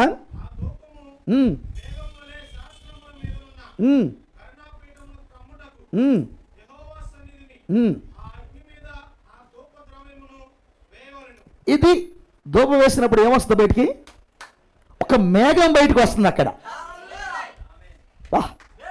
ఆ ధూపం వేసినప్పుడు ఏమో బయటకు వస్తుంది? ఒక మేఘం బయటకు వస్తుంది. ఎందుకు ఈ మేఘం బయటకు వస్తుంది తెలిసిన? ఇతను సావకూడనట్లు. ఆ ఇంపైన సువాసన కలిగిన ఆ ధూపాన్ని తీసుకొచ్చి ఆ అగ్నిలో వేసినప్పుడు అందులో నుంచి ఒక మేఘం బయటకు వచ్చింది. అది శాస్త్రముల మీద ఉన్న కరుణాపీఠం అని కమ్మిద్దట. ఆ కరుణాపీఠం అంతా కమ్మిద్ది. వాస్తవానికి ఇది అతి పరిశుద్ధ స్థలంలో జరిగే పని ఇది. ఆ కరుణాపీఠం అంతా కమ్మినప్పుడు ఆ ధూపములో ఆ ధూపము బయటకు వచ్చినప్పుడు, ఆ మేఘము బయటకు వచ్చినప్పుడు నువ్వు సావకుండా ఉంటావు. Praise the lord. అందుకు ఈ ధూపం అక్కడ వేయాలి. కృప కలుగునుగాక. అర్థమైందండి? ఇది ధూపం వేయాలి. దేవుడు మిమ్మల్ని దీవించును గాక. వాస్తవానికి ఇది పాత నిబంధనలో ఉన్న ధూపం. ఇంకా మీరు ఇంటికి వెళ్తారు, చదవండి. ధూపం అంటే ఇంత, భాస్కర్ ధూపం ఇంత ఉందా? ఇంత ఉందా భాస్కర్? ఉందా? మరి దేవుడు మిమ్మల్ని దీవించును గాక. ఇజ్రాయేలుకు ఒక పాపం చేసినప్పుడు ఆయన చదువుదాం సంఖ్యాకాండం 16:46 చదువుదాం. సంఖ్యాకాండం 16:46 కూడా చదువుదాం, మీకు కొంచెం గుర్తుండితే. అప్పుడు మోషే, ఎస్, నువ్వు ధూపార్తిని తీసుకొని బలిపీఠము నిప్పులతో నింపి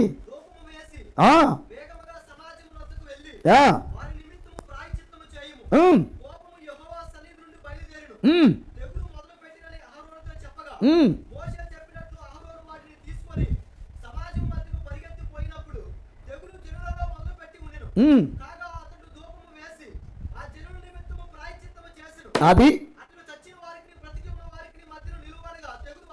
అది ధూపం అంటే. ధూపం అంటే ఏమనుకున్నావు నువ్వు? చచ్చిపోతున్న తెగుల్ని ఆపింది ధూపం. అక్కడ మరణాన్ని ఆపేదో ధూపము. ధూపం అంటే ఊరికేదో పొగేయటం కాదు. అక్కడ అది మరణమునకు జీవముగా మధ్యకొచ్చేది ధూపం. మరణాన్ని జీవంగా మార్చేది ధూపం. ఈ ధూపం ఎవరు పడితే పడేసేది కాదు. ఆమేన్. ఎవరు పడితే పడేసేది కాదు. చదువుదాం, దాన్ని కూడా చదువుదాం. 2వ దినవృత్తాంతాల గ్రంథము, ప్రైజ్ ది లార్డ్, 26:16 కూడా చదువుదాం. 2వ దినవృత్తాంతాలు 26:16 చదువు.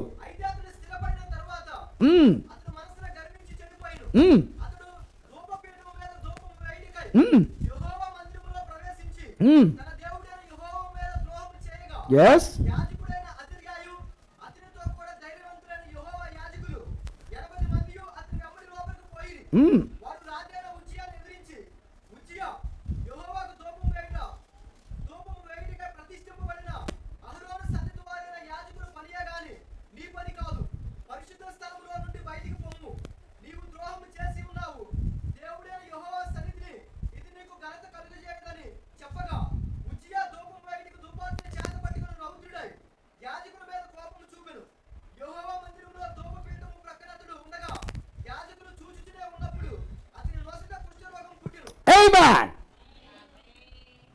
అద్భుతమైన మాట చెప్పాడు. ధూపం వేయట దేవుడు నియమించిన ఎన్నిక చేయబడిన యాజకుల పనే కానీ రాజాది నీ పని కానే కాదు. నా క్వశ్చన్ ఏంటంటే, ధూపం వేయాలన్న కోరిక ఈయనకి ఎందుకు పుట్టింది? ధూపం వేయాలన్న కోరిక ఈ రాజుకి ఎందుకు పుట్టింది? ఆలోచించాల్సిన విషయం. ధూపం వేయాలన్న కోరిక ఈ రాజుకి ఎందుకు పుట్టింది? ఆయన పని కాదు, కానీ కోరిక పుట్టింది. అది ఇంపైన సువాసన బయటికి తీసిద్ది ఆ ధూపం. అసలు అంత ఇంత ధూపం కాదు అది, అలాంటి ఇలాంటి వాసన కాదు అది. ఇంపైన సువాసన బయటికి తీసేదే ధూపం.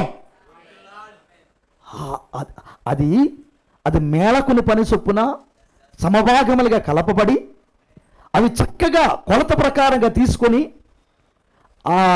ఆయన చెప్పాడే అక్కడన్నీ వాటిని కలిపి, ఆ లవంగ పట్ట, నిమ్మగడ్డి, సాంబ్రాణి, అక్కడున్న చూడు, అవన్నీ కూడా కొట్లో దొరికే కావు.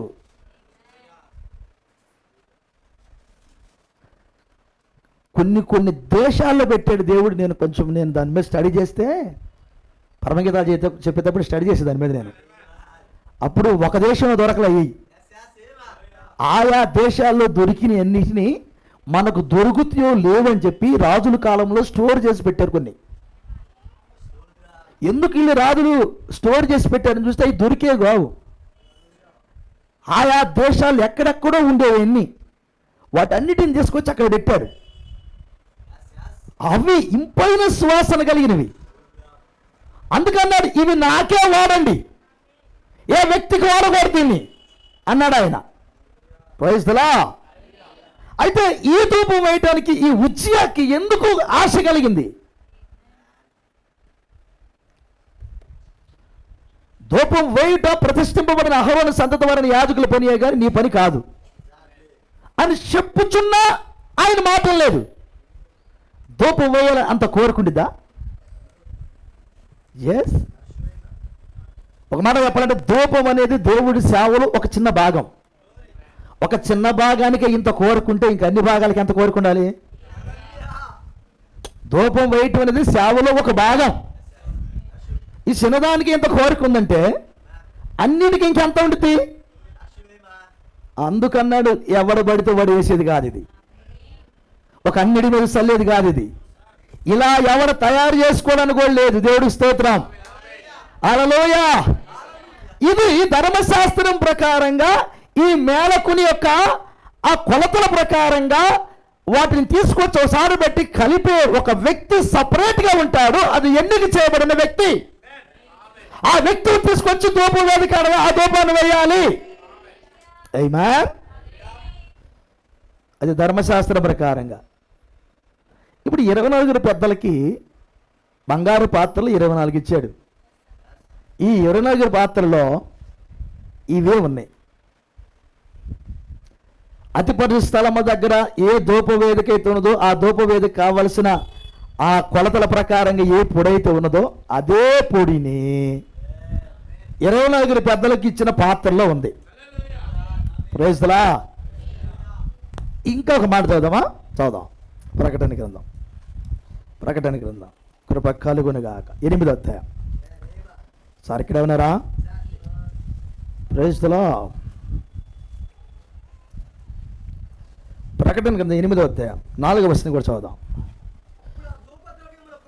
అప్పుడు ఆ ధూప ద్రవ్యముల పొగ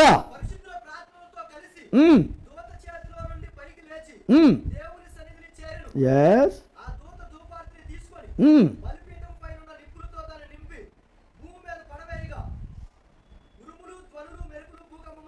ఒక్క నిమిషం. ఇప్పుడు మీకు అర్థమైంది. 3వ వచనం కూడా చదువుదాం. 3వ వచనం దగ్గర చదువుదాం.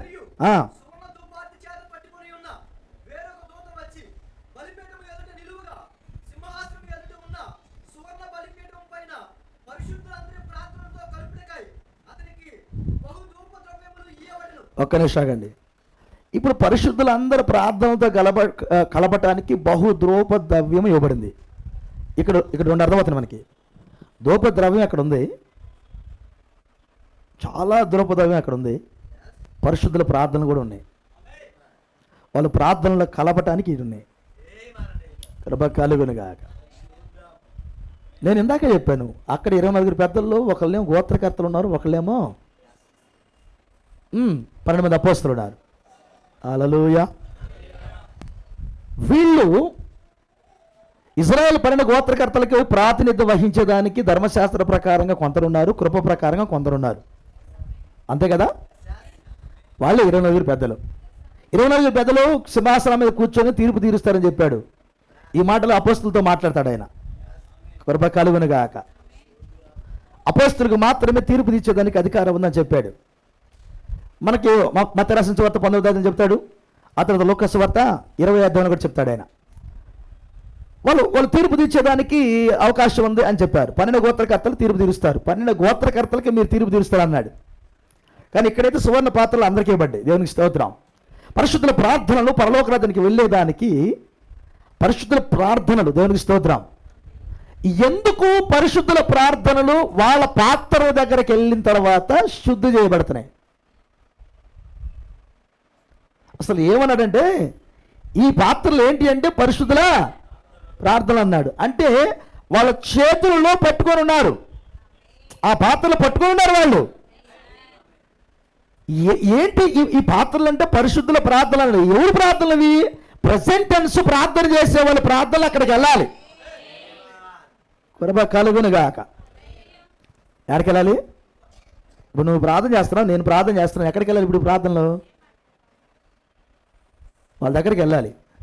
దాని అర్థం ఏంటి తెలిసిన? పాత నిబంధన ప్రకారంగా ఈరోజు కూడా ఇజ్రాయెల్ దేశంలో ప్రార్థనలు చేస్తున్నారు బలుల కింద. వాళ్ళ ప్రార్థనలు దేవుడి దగ్గరకు వస్తాయి. కొత్త నిబంధన ప్రకారంగా కృప ప్రకారంగా అన్ని జనుల్లో నుంచి ప్రార్థన చేస్తున్నాం మనమందరం. మన ప్రార్థనలు అక్కడికి వెళ్తున్నాయా? వీళ్ళు ప్రార్థన చేస్తున్నారు, వాళ్ళు ప్రార్థన చేస్తున్నారు. Praise the lord. వాళ్ళకేమో కళ్ళు మూయబడినవి, వాళ్ళు ధర్మశాస్త్ర ప్రకారంగా వాళ్ళు ప్రార్థన చేస్తున్నారు. మనకి కళ్ళు తెరవబడ్డవి, కృప ప్రకారంగా మనం ప్రార్థన చేస్తున్నాం. ఇరువురు ప్రార్థనలు మాత్రం వీళ్ళ దగ్గరికే వస్తున్నాయి. అది చెబుతున్నాడు ఆయన. ఎందుకు వీళ్ళకి ఆ పాత్రలు ఇచ్చాడు? దేవుడు ఏ వ్యక్తి ప్రార్థన వినాలన్నా దేవుని స్తోత్రం, కృప కలుగునుగాక. ఆమేన్. ప్రవక్త ఊరికి సింపుల్గాను మన లోపల పెట్టాడు దాన్ని. సింహాసనం చుట్టూ 24 పెద్దలు ఉన్నారన్నాడు. ఇప్పుడు సింహాసనం ఎక్కడ ఉందన్నాడు. నీకు చాలా ఈజీగా ఉంది అది. ఇప్పుడు సింహాసనం ఎక్కడుందన్నాడు. సింహాసనం ఎక్కడో లేదు, నీ లోపల ఉందన్నాడు. అట్లయితే 24 పెద్దలు అక్కడ ఉన్నారన్నాడు. 24 పెద్దలు కూడా నీ దగ్గరే ఉన్నారన్నాడు. అబ్బా, వినటానికి చాలా సింపుల్గా ఉంది కదా. 24 పెద్దలు ఇక్కడే కూర్చొని ఉన్నారన్నాడు ఆయన. సింహాసనం ఎక్కడే ఉందో కూర్చొని ఉన్నారన్నాడు. ఇప్పుడు ప్రార్థన ఎక్కడుంది? ప్రార్థన చేయాలి కదా. మరి ప్రార్థన ఆడుంది, ప్రార్థన కూడా ఎక్కడే ఉందని చెప్పాడు ఆయన. Praise the lord. మరి ఆ ధూపం వేదిక ఆడుంది, ఆ ధూపం కూడా ఇక్కడే ఉన్నది. కృప కలుగునుగాక. ఇప్పుడు ఆ ధూప వేదిక దగ్గర ధూపం వేసే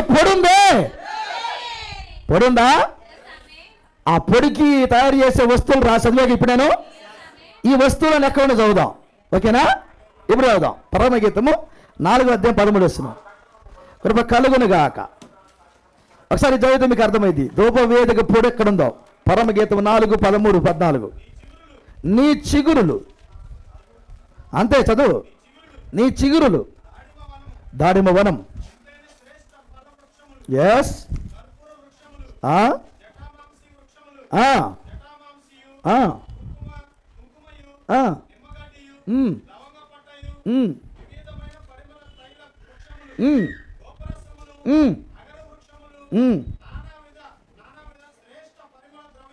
ఇవేనా ఇందాక మనం చదివింది? ధూపం వేదిక దగ్గర మేళకులు కలిపింది ఈయన. ఇవన్నీ ఎక్కడున్నాయి? ఇప్పుడు ప్రపంచ దేశాలన్నీ తిరిగి వచ్చాయి వీటి కోసం. ఇవన్నీ ఎక్కడున్నాయి? ఇప్పుడు నీ పంటుకున్న సిగురులో ఉండి అన్నాడు ఆయన. ఈ పంటుకున్న సిగురులో ఎందుకు పెట్టాడు? నువ్వు నోటితో పడిగితే బయటకు వస్తుంది వాసన. అక్కడ ధూపం వేస్తే బయటకు వస్తుంది వాసన. అక్కడ ఆ అగ్ని మీద వేసినప్పుడు వాసన బయటకు వస్తుంది. ఇక్కడ నోట్లోంచి పలకగానే వాసన బయటకు వస్తుంది. అందుకని ఇవన్నీ తీసుకొచ్చి నీ సిగురులో పెట్టాడు అన్నాడు ఆయన. ఇప్పుడు చెప్పు, ధూప వేదిక ఏడుంది? నోట్లో ఉంది. ధూప వేదిక నోట్లో పెట్టాడు సార్. ప్రార్థన ఎక్కడ పెట్టాడు? నీ నోట్లోనే పెట్టాడు. కృప కలుగునుగాక. సార్ ఏడవన్నారా?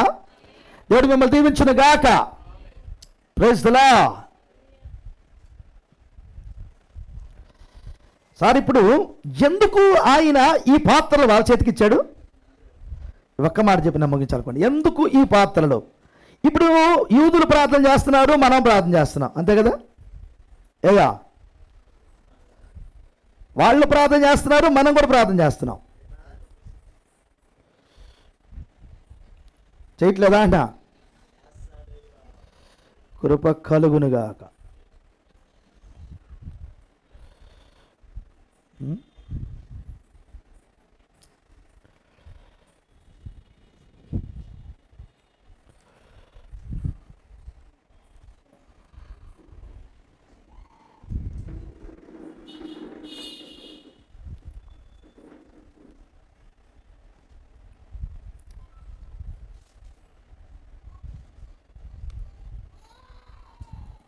ఇప్పుడు చదువుదాం. 141వ కీర్తన. ఇది కూడా చదువుదాం. చదివి వెళ్దాం. 2వ వచనం చదువుదాం. అది నా ప్రార్థన ధూపం వలెను.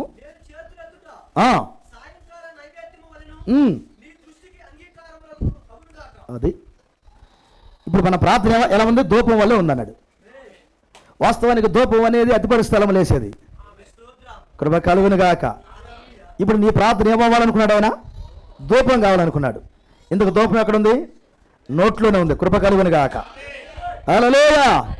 కానీ ఈ 24 పెద్దలకు ఆయన ఏమి ఇచ్చాడంటే, ఏమా ఈ పాత్రలు ఇచ్చాడు.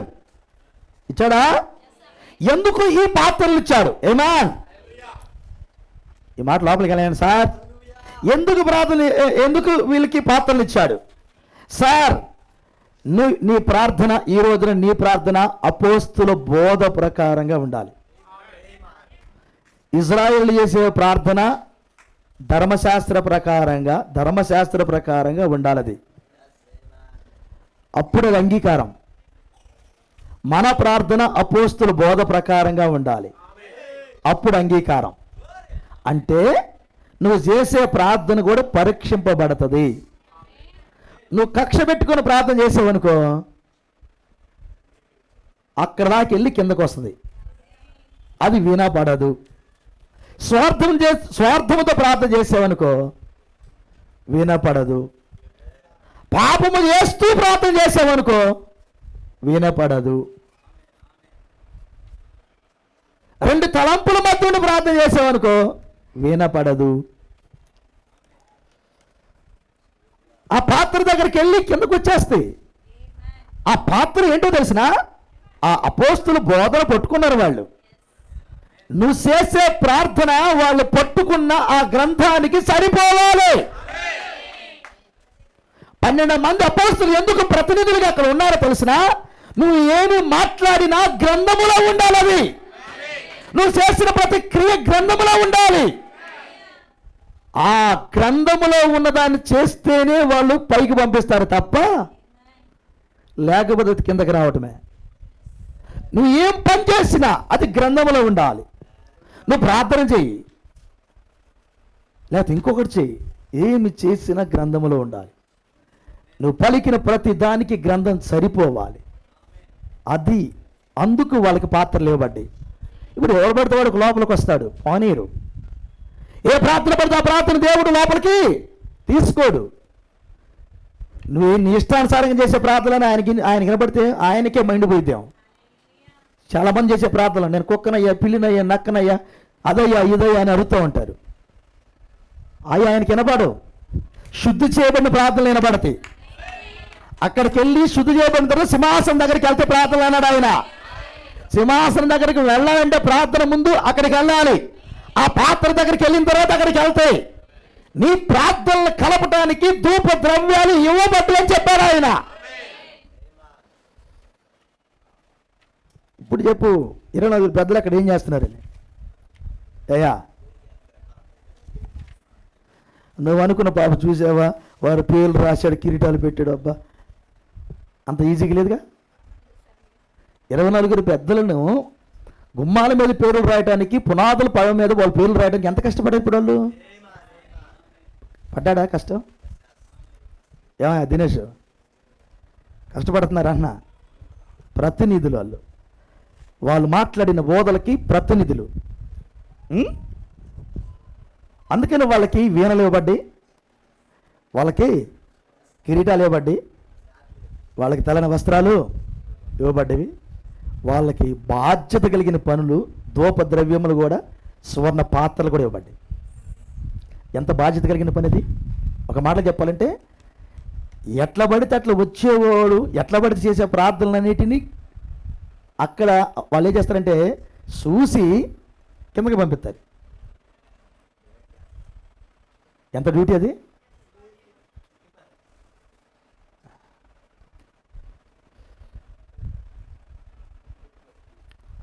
ఈరోజు అన్నీ మన లోపల పెట్టినా ఇక్కడే ఉన్నాయి అన్నీ. అందుకని ఏది పడితే మాట్లాడితే కుదిరిద్ది అనుకున్నా, కుదరదు. నువ్వు ఏం మాట్లాడుతున్నావు ఫిల్టర్ అవ్వద్దు అక్కడ. అది గ్రంథానికి సంబంధించిన మాట అయితేనే తీసుకుంటారు వాళ్ళు. గ్రంథానికి సంబంధం లేకపోతే వదిలిపెట్టబడుతుంది. అందుకని ప్రార్థన చేయటం కూడా నేర్చుకోవాలి. ఓ ఇశ్రాయేలు, నువ్వు నా ఎద్దుకు రానుద్దేశించిన ఎడలా కొంచెం మాటలు సిద్ధపరచుకొని రా. నోటుకొచ్చిన మాట్లాడకపోచ్చి మాటలు సిద్ధపరచుకొని రా అన్నాడు ఆయన. అన్నాడా? అంటే రేపు ఏం మాట్లాడాలి ఈరోజు ఆలోచన చేసి మాట్లాడు. అది వాక్యంగా మాట్లాడు. వాగ్దానాలు ఎత్తుకొని ఆయన దగ్గరికి వెళ్ళి అర్హత కలిగి మాట్లాడు. అది ఇష్టమైన ప్రార్థన అవుతుంది దేవుడి దగ్గర. దేవుడు మిమ్మల్ని దీవించును గాక. అర్థమవుతున్నాయా? ఏమ్మా 24 పెద్దలు అంటే 24 పెద్దలు వాళ్ళకేమయ్యా? ఆవులు గట్టుకెళ్ళి కమ్మగా ఉన్నారు. కమ్మంగా లేరు, వాళ్ళు పని చేస్తున్నారు. ఇంకా దేవునికి స్తోత్రం. కిరీటాలు పెట్టి ఊర కూర్చోబెట్లా, కిరీటాలు పెట్టి ఊర కూర్చోబెట్లా. అక్కడ కొంచెం ప్రార్థనలు పరీక్షించండి అన్నాడు ఆయన. అట్టాయి కదా చచ్చిపోయింది. మరి నువ్వు ఇప్పుడు ప్రార్థన చేస్తున్నావు, వాళ్ళు పరీక్షించారు. మరి ఎంత డ్యూటీ అది? దేవుడు మిమ్మల్ని దీవించును గాక. 24 పెద్దల దగ్గర చాలా విషయాలు ఉన్నాయి కదా, ఉన్నాయా? వాళ్ళని ఊరికి తీసుకెళ్ళి అక్కడ కూర్చోబెట్టలేదు కదా దేవుడు. ఎంతో కష్టపడుతుంది. ప్రతినిధులు దేవుడు మిమ్మల్ని దీవించును గాక. కృప కలుగును గాక, కృప కలుగును గాక. అయ్యా మరి మీకు కూడా వీణలు ఉండయా? వీణలు మీకు కూడా ఉండయా అన్న? వీణలు సేవార్థమైన వీణలు ఉన్నాయా? కిరీటాలన్నీ ఉన్నాయా మీకు? కిరీటాలు, తర్వాత తెల్లని వస్త్రాలు, తర్వాత వాళ్ళకుండి పాత్రలు. వాళ్ళకి పాత్రలోనే మనకి ప్రార్థనలు ఉన్నాయి. పంపండి ప్రార్థనలు పైకి. అయ్యా ప్రార్థన చేసామయ్యా ఇంకా జవాబుకి రాలేదయ్యా అంటాడు. వస్తాయి. అపోస్తుల బోధ ప్రకారంగా చేసిన ప్రార్థనకి జవాబులు వస్తవి. రాకుండా ఏముండవు. కొట్టివేయబట్టం జరగదు. వాక్యానుసారమైన ప్రార్థన చేసినప్పుడు వాళ్ళు చూసి ఇది వాక్యంతో ముడివేయబడిన ప్రార్థన అని చూసి జవాబు పంపిస్తారు. త్రోసివేయటం ఉండదు. ప్రతి ప్రార్థన లెక్కించబడుతుందని ప్రవక్త అన్నాడు. ప్రతి ప్రార్థన రాశిగా కూర్చోబడుతుంది అన్నాడు ఆయన. కాబట్టి ప్రతి ప్రార్థనకి జవాబు ఉన్నది, మనకు వస్తుంది. దేవుడు మనం దీవించును గాక, కృప కలుగును గాక. తర్వాత వచ్చిన ప్రార్థన చేద్దాం. అమ్మా ఆకలి అయిపోతా ఉంది అందరికీ. దేవుడు మిమ్మల్ని దీవించును గాక. ఇంకా 2 కాలేదులే. ఏం పెద్ద పెద్ద సబ్జెక్టులు అయినాయి. ఊరికి పై చెప్పుకుంటే వెళ్తే కుదిరేటట్లేదు కొంచెం. అందుకని పెందలాడు రండి, 10 గంటలకే రండి. 12 గంటలకు వస్తే మిమ్మల్ని 3 గంటలకు వదలాలి. అది కరెక్ట్. 3 గంటలకు వదిలితే కానీ అప్పుడు మీకు అర్థం కాదు. 10 గంటలకు రండి. దేవుడు మిమ్మల్ని దీవించును గాక. ప్రార్థిద్దాం. నమ్మదగిన దేవునికి మన జీవితాలు అప్పగించుకుందాం. సహోదరుడా, ఎందుకు అపోస్తుల యొక్క అంటే 12 గోత్రకర్తలు, 12 మంది అపోస్తులు, 24 పెద్దలకి దేవుడు అంత ఘనతనిచ్చాడు? వాళ్ళ పేర్లు ఆ గుమ్మముల మీద రాయబడి ఉన్నవి. కొంతమంది పేర్లు పునాదుల మీద రాయబడి ఉన్నవి. సహోదరుడా, కృప కలుగునుగాక. ఆ పట్టణానికి వాళ్ళ పేర్లు కనబడుతున్నాయి. ప్రైజ్ లా. కానీ ఆయనకు ఒక పేరు ఉంది, గమనించావా? దేవునికి కూడా ఒక పేరుంది. ఆ పట్టణంలో ఆయన పేరు కూడా ఉండాలి. కష్టపడిన ఆ 24 పెద్దల పేర్లు అక్కడ కనబడుతున్నాయి. వాళ్ళ పని కనబడుతుంది అక్కడ. వారు పట్టుకున్న పాత్రలు, వారు ధరించిన కిరీటాలు అక్కడ ఉన్నాయి. వారి వస్త్రాలు అక్కడ ఉన్నాయి. వాళ్ళు చేసిన సేవ, ఆ మృగానికి మొక్కకుండా, దాని యొక్క ప్రతిమకు మొక్కకుండా, దాని సంఖ్యకి మొక్కకుండా వారు చేసిన సేవకు సేవార్థమైన ఆ యొక్క వీణలు వాళ్ళకి ఇవ్వబడ్డవి. వాళ్ళందరూ అక్కడ సజీవమైన సాక్షులుగా ఉన్నారు. ప్రపంచానికి వాళ్ళు ఏం చేయాలో చేస్తూ ఉన్నారు. తన సంఘమునకి ఏం చేయాలో చేస్తూ ఉన్నారు వారు. సంగమా, కానీ ఇన్ని జరిగించిన దేవాతి దేవుడు ఆ పట్టణానికి తన పేరుని పెట్టుకున్నాడు. ఆ పట్టణానికి తన పేరుంది. ఆ పట్టణంలో గుమ్మాలకి పునాదుల మీద ఉంటే, కానీ మనకు చెప్తాడు ఆయన నామమును మన హృదయాల మీద రాశాడన్నాడు. ఆయన నామం మన భుజముల మీద వ్రాయబడింది అన్నాడు. సహోదరుడా, ఎంత గొప్ప ధన్యతది. ఆ పరిశుద్ధ పట్టణానికి ఆయన పేరే ఉండాలి. ఆ పేరు అక్కడ ఉండటానికి ఆయన అర్హుడు. కానీ ఆ పట్టణానికి ఆయన పేరు పెట్టే ముందుగా ఆ పేరు మన మీద వ్రాశాడు అని చెప్పబడింది. పరమగీతంలో మన హృదయం మీద నామాక్షరం ఉంచాడు, మన భుజాల మీద నామాక్షరం ఉంచాడు అన్నాడు. సహోదరుడు, ఎంత ప్రేమ! అందుకని 24 పెద్దల కంటే కూడా ఆయన సింహాసనం మీద కూర్చునే వధువున్నది. ఆమె ఎంతగా కష్టపడింది అంటే, గొర్రెపిల్ల రక్తములు తమ వస్త్రములు ఉతుక్కుని అక్కడికి వచ్చింది.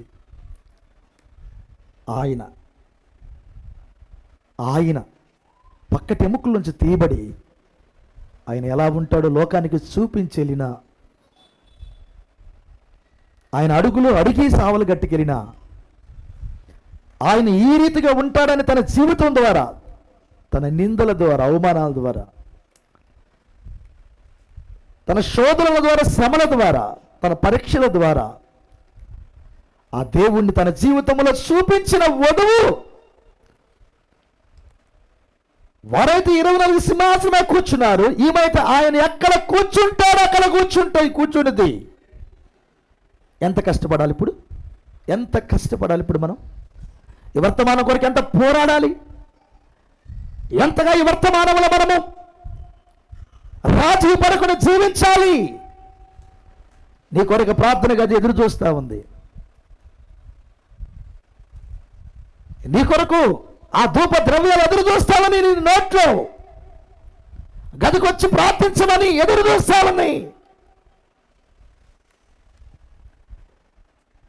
నీకు కిరీటం ఇచ్చేదానికి కిరీటాలు ఎదురు చూస్తున్నాయి, వీరలు ఎదురు చూస్తున్నాయి,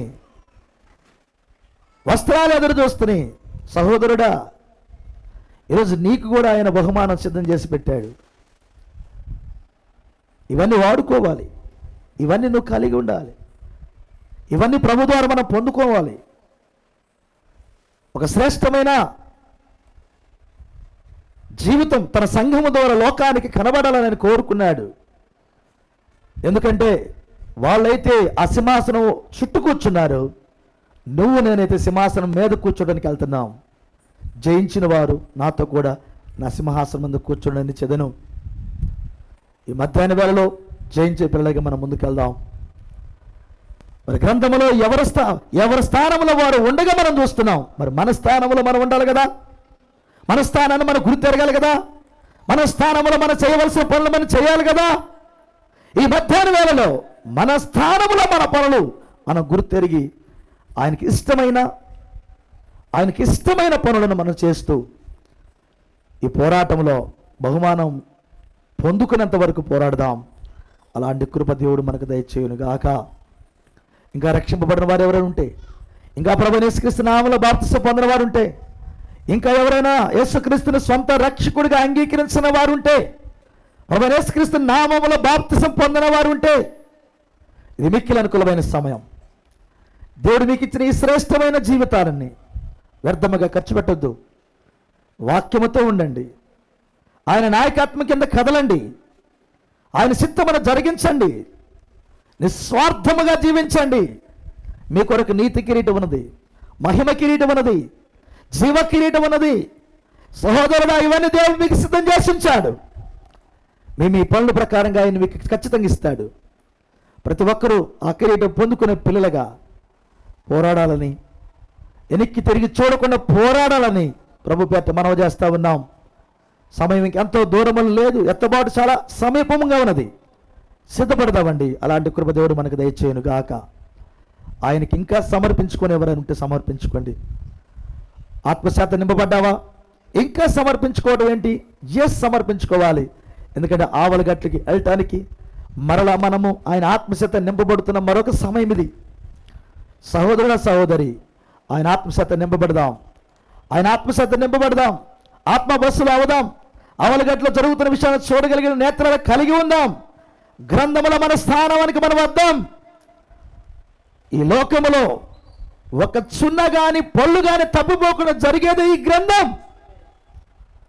ఈ గ్రంథమును ఏకమైన రోజునే ఆవలగట్లో ఉంటావు. ఆ గ్రంథమును చదవండి, ఆ గ్రంథాన్ని ధ్యానించండి, ఆ గ్రంథాన్ని తినండి, ఆ గ్రంథముగా మారండి. దేవుడు ఇచ్చిన ఈ కృపను ఎవరు పాడు చేసుకోవద్దు. సాధ్యమైనంతగా ఆయనతో మరి మీరు ఎక్కువ సమయం గడపడానికి ప్రయత్నం చేయండి.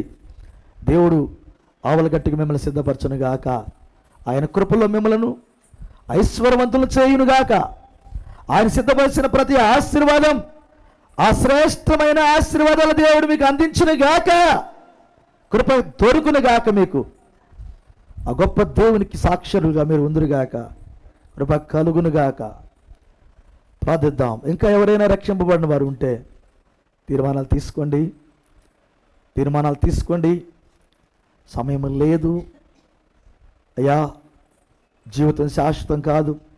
ఏదో ఒక రోజు యాత్రను మనం ముగించక ముందే మన రక్తంతో కడగబడి, ఆయన ఆత్మశాత ముద్రించబడి, ఆయన కుమారులుగా కుమార్తెలుగా ఆయన వాక్యము చేత అలంకరణ చేయబడి, వాక్యపు వస్త్రం కట్టుకొని మనం ఆవలగట్టుకి సిద్ధపడే టైం ఇది.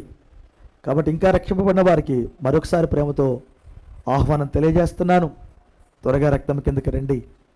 దేవుడు మిమ్మలను శాశ్వతమైన ప్రేమతో ప్రేమించునుగాక. తన వాగ్దానాలతో మిమ్మల్ని ముద్రించునుగాక. కృప మీకు తోడుగా ఉండుగా. ఆ కృప కలిగిన దేవుడు మీతో నడుచునుగాక. ఆయనతో మీరు నడుచుదురుగాక. ఆ గొప్ప అభిషేకం కింద మనం ముందుకు సాగుదుముగాక. ప్రార్థిద్దాం. నమ్మదగిన యేసయ్యా, పరిశుద్ధుడా, ఎంత గొప్ప దేవుడవు, ఎన్ని గొప్ప విషయాలు మేము నేర్చుకోవడానికి కృప చూపుతున్నావు దేవా. అయ్యా, ప్రయాసపడిన బిడ్డలకు నీతి కిరీటాలు, జీవ కిరీటాలు, మహిమ కిరీటాలు దాసిన దేవుడవు ప్రభువా. ఎవరు ప్రయాసపడకుండా ఇవ్వలేదయ్యా. వారి యొక్క టైంలో కష్టపడిన వారు, పోరాడిన వారు, జయించిన వారు ఆ కిరీటాలు పొందుకున్నారయ్యా. ఆ వీణలు పొందుకున్న వారు కూడా జయించిన వారు అన్నావు ప్రభువా.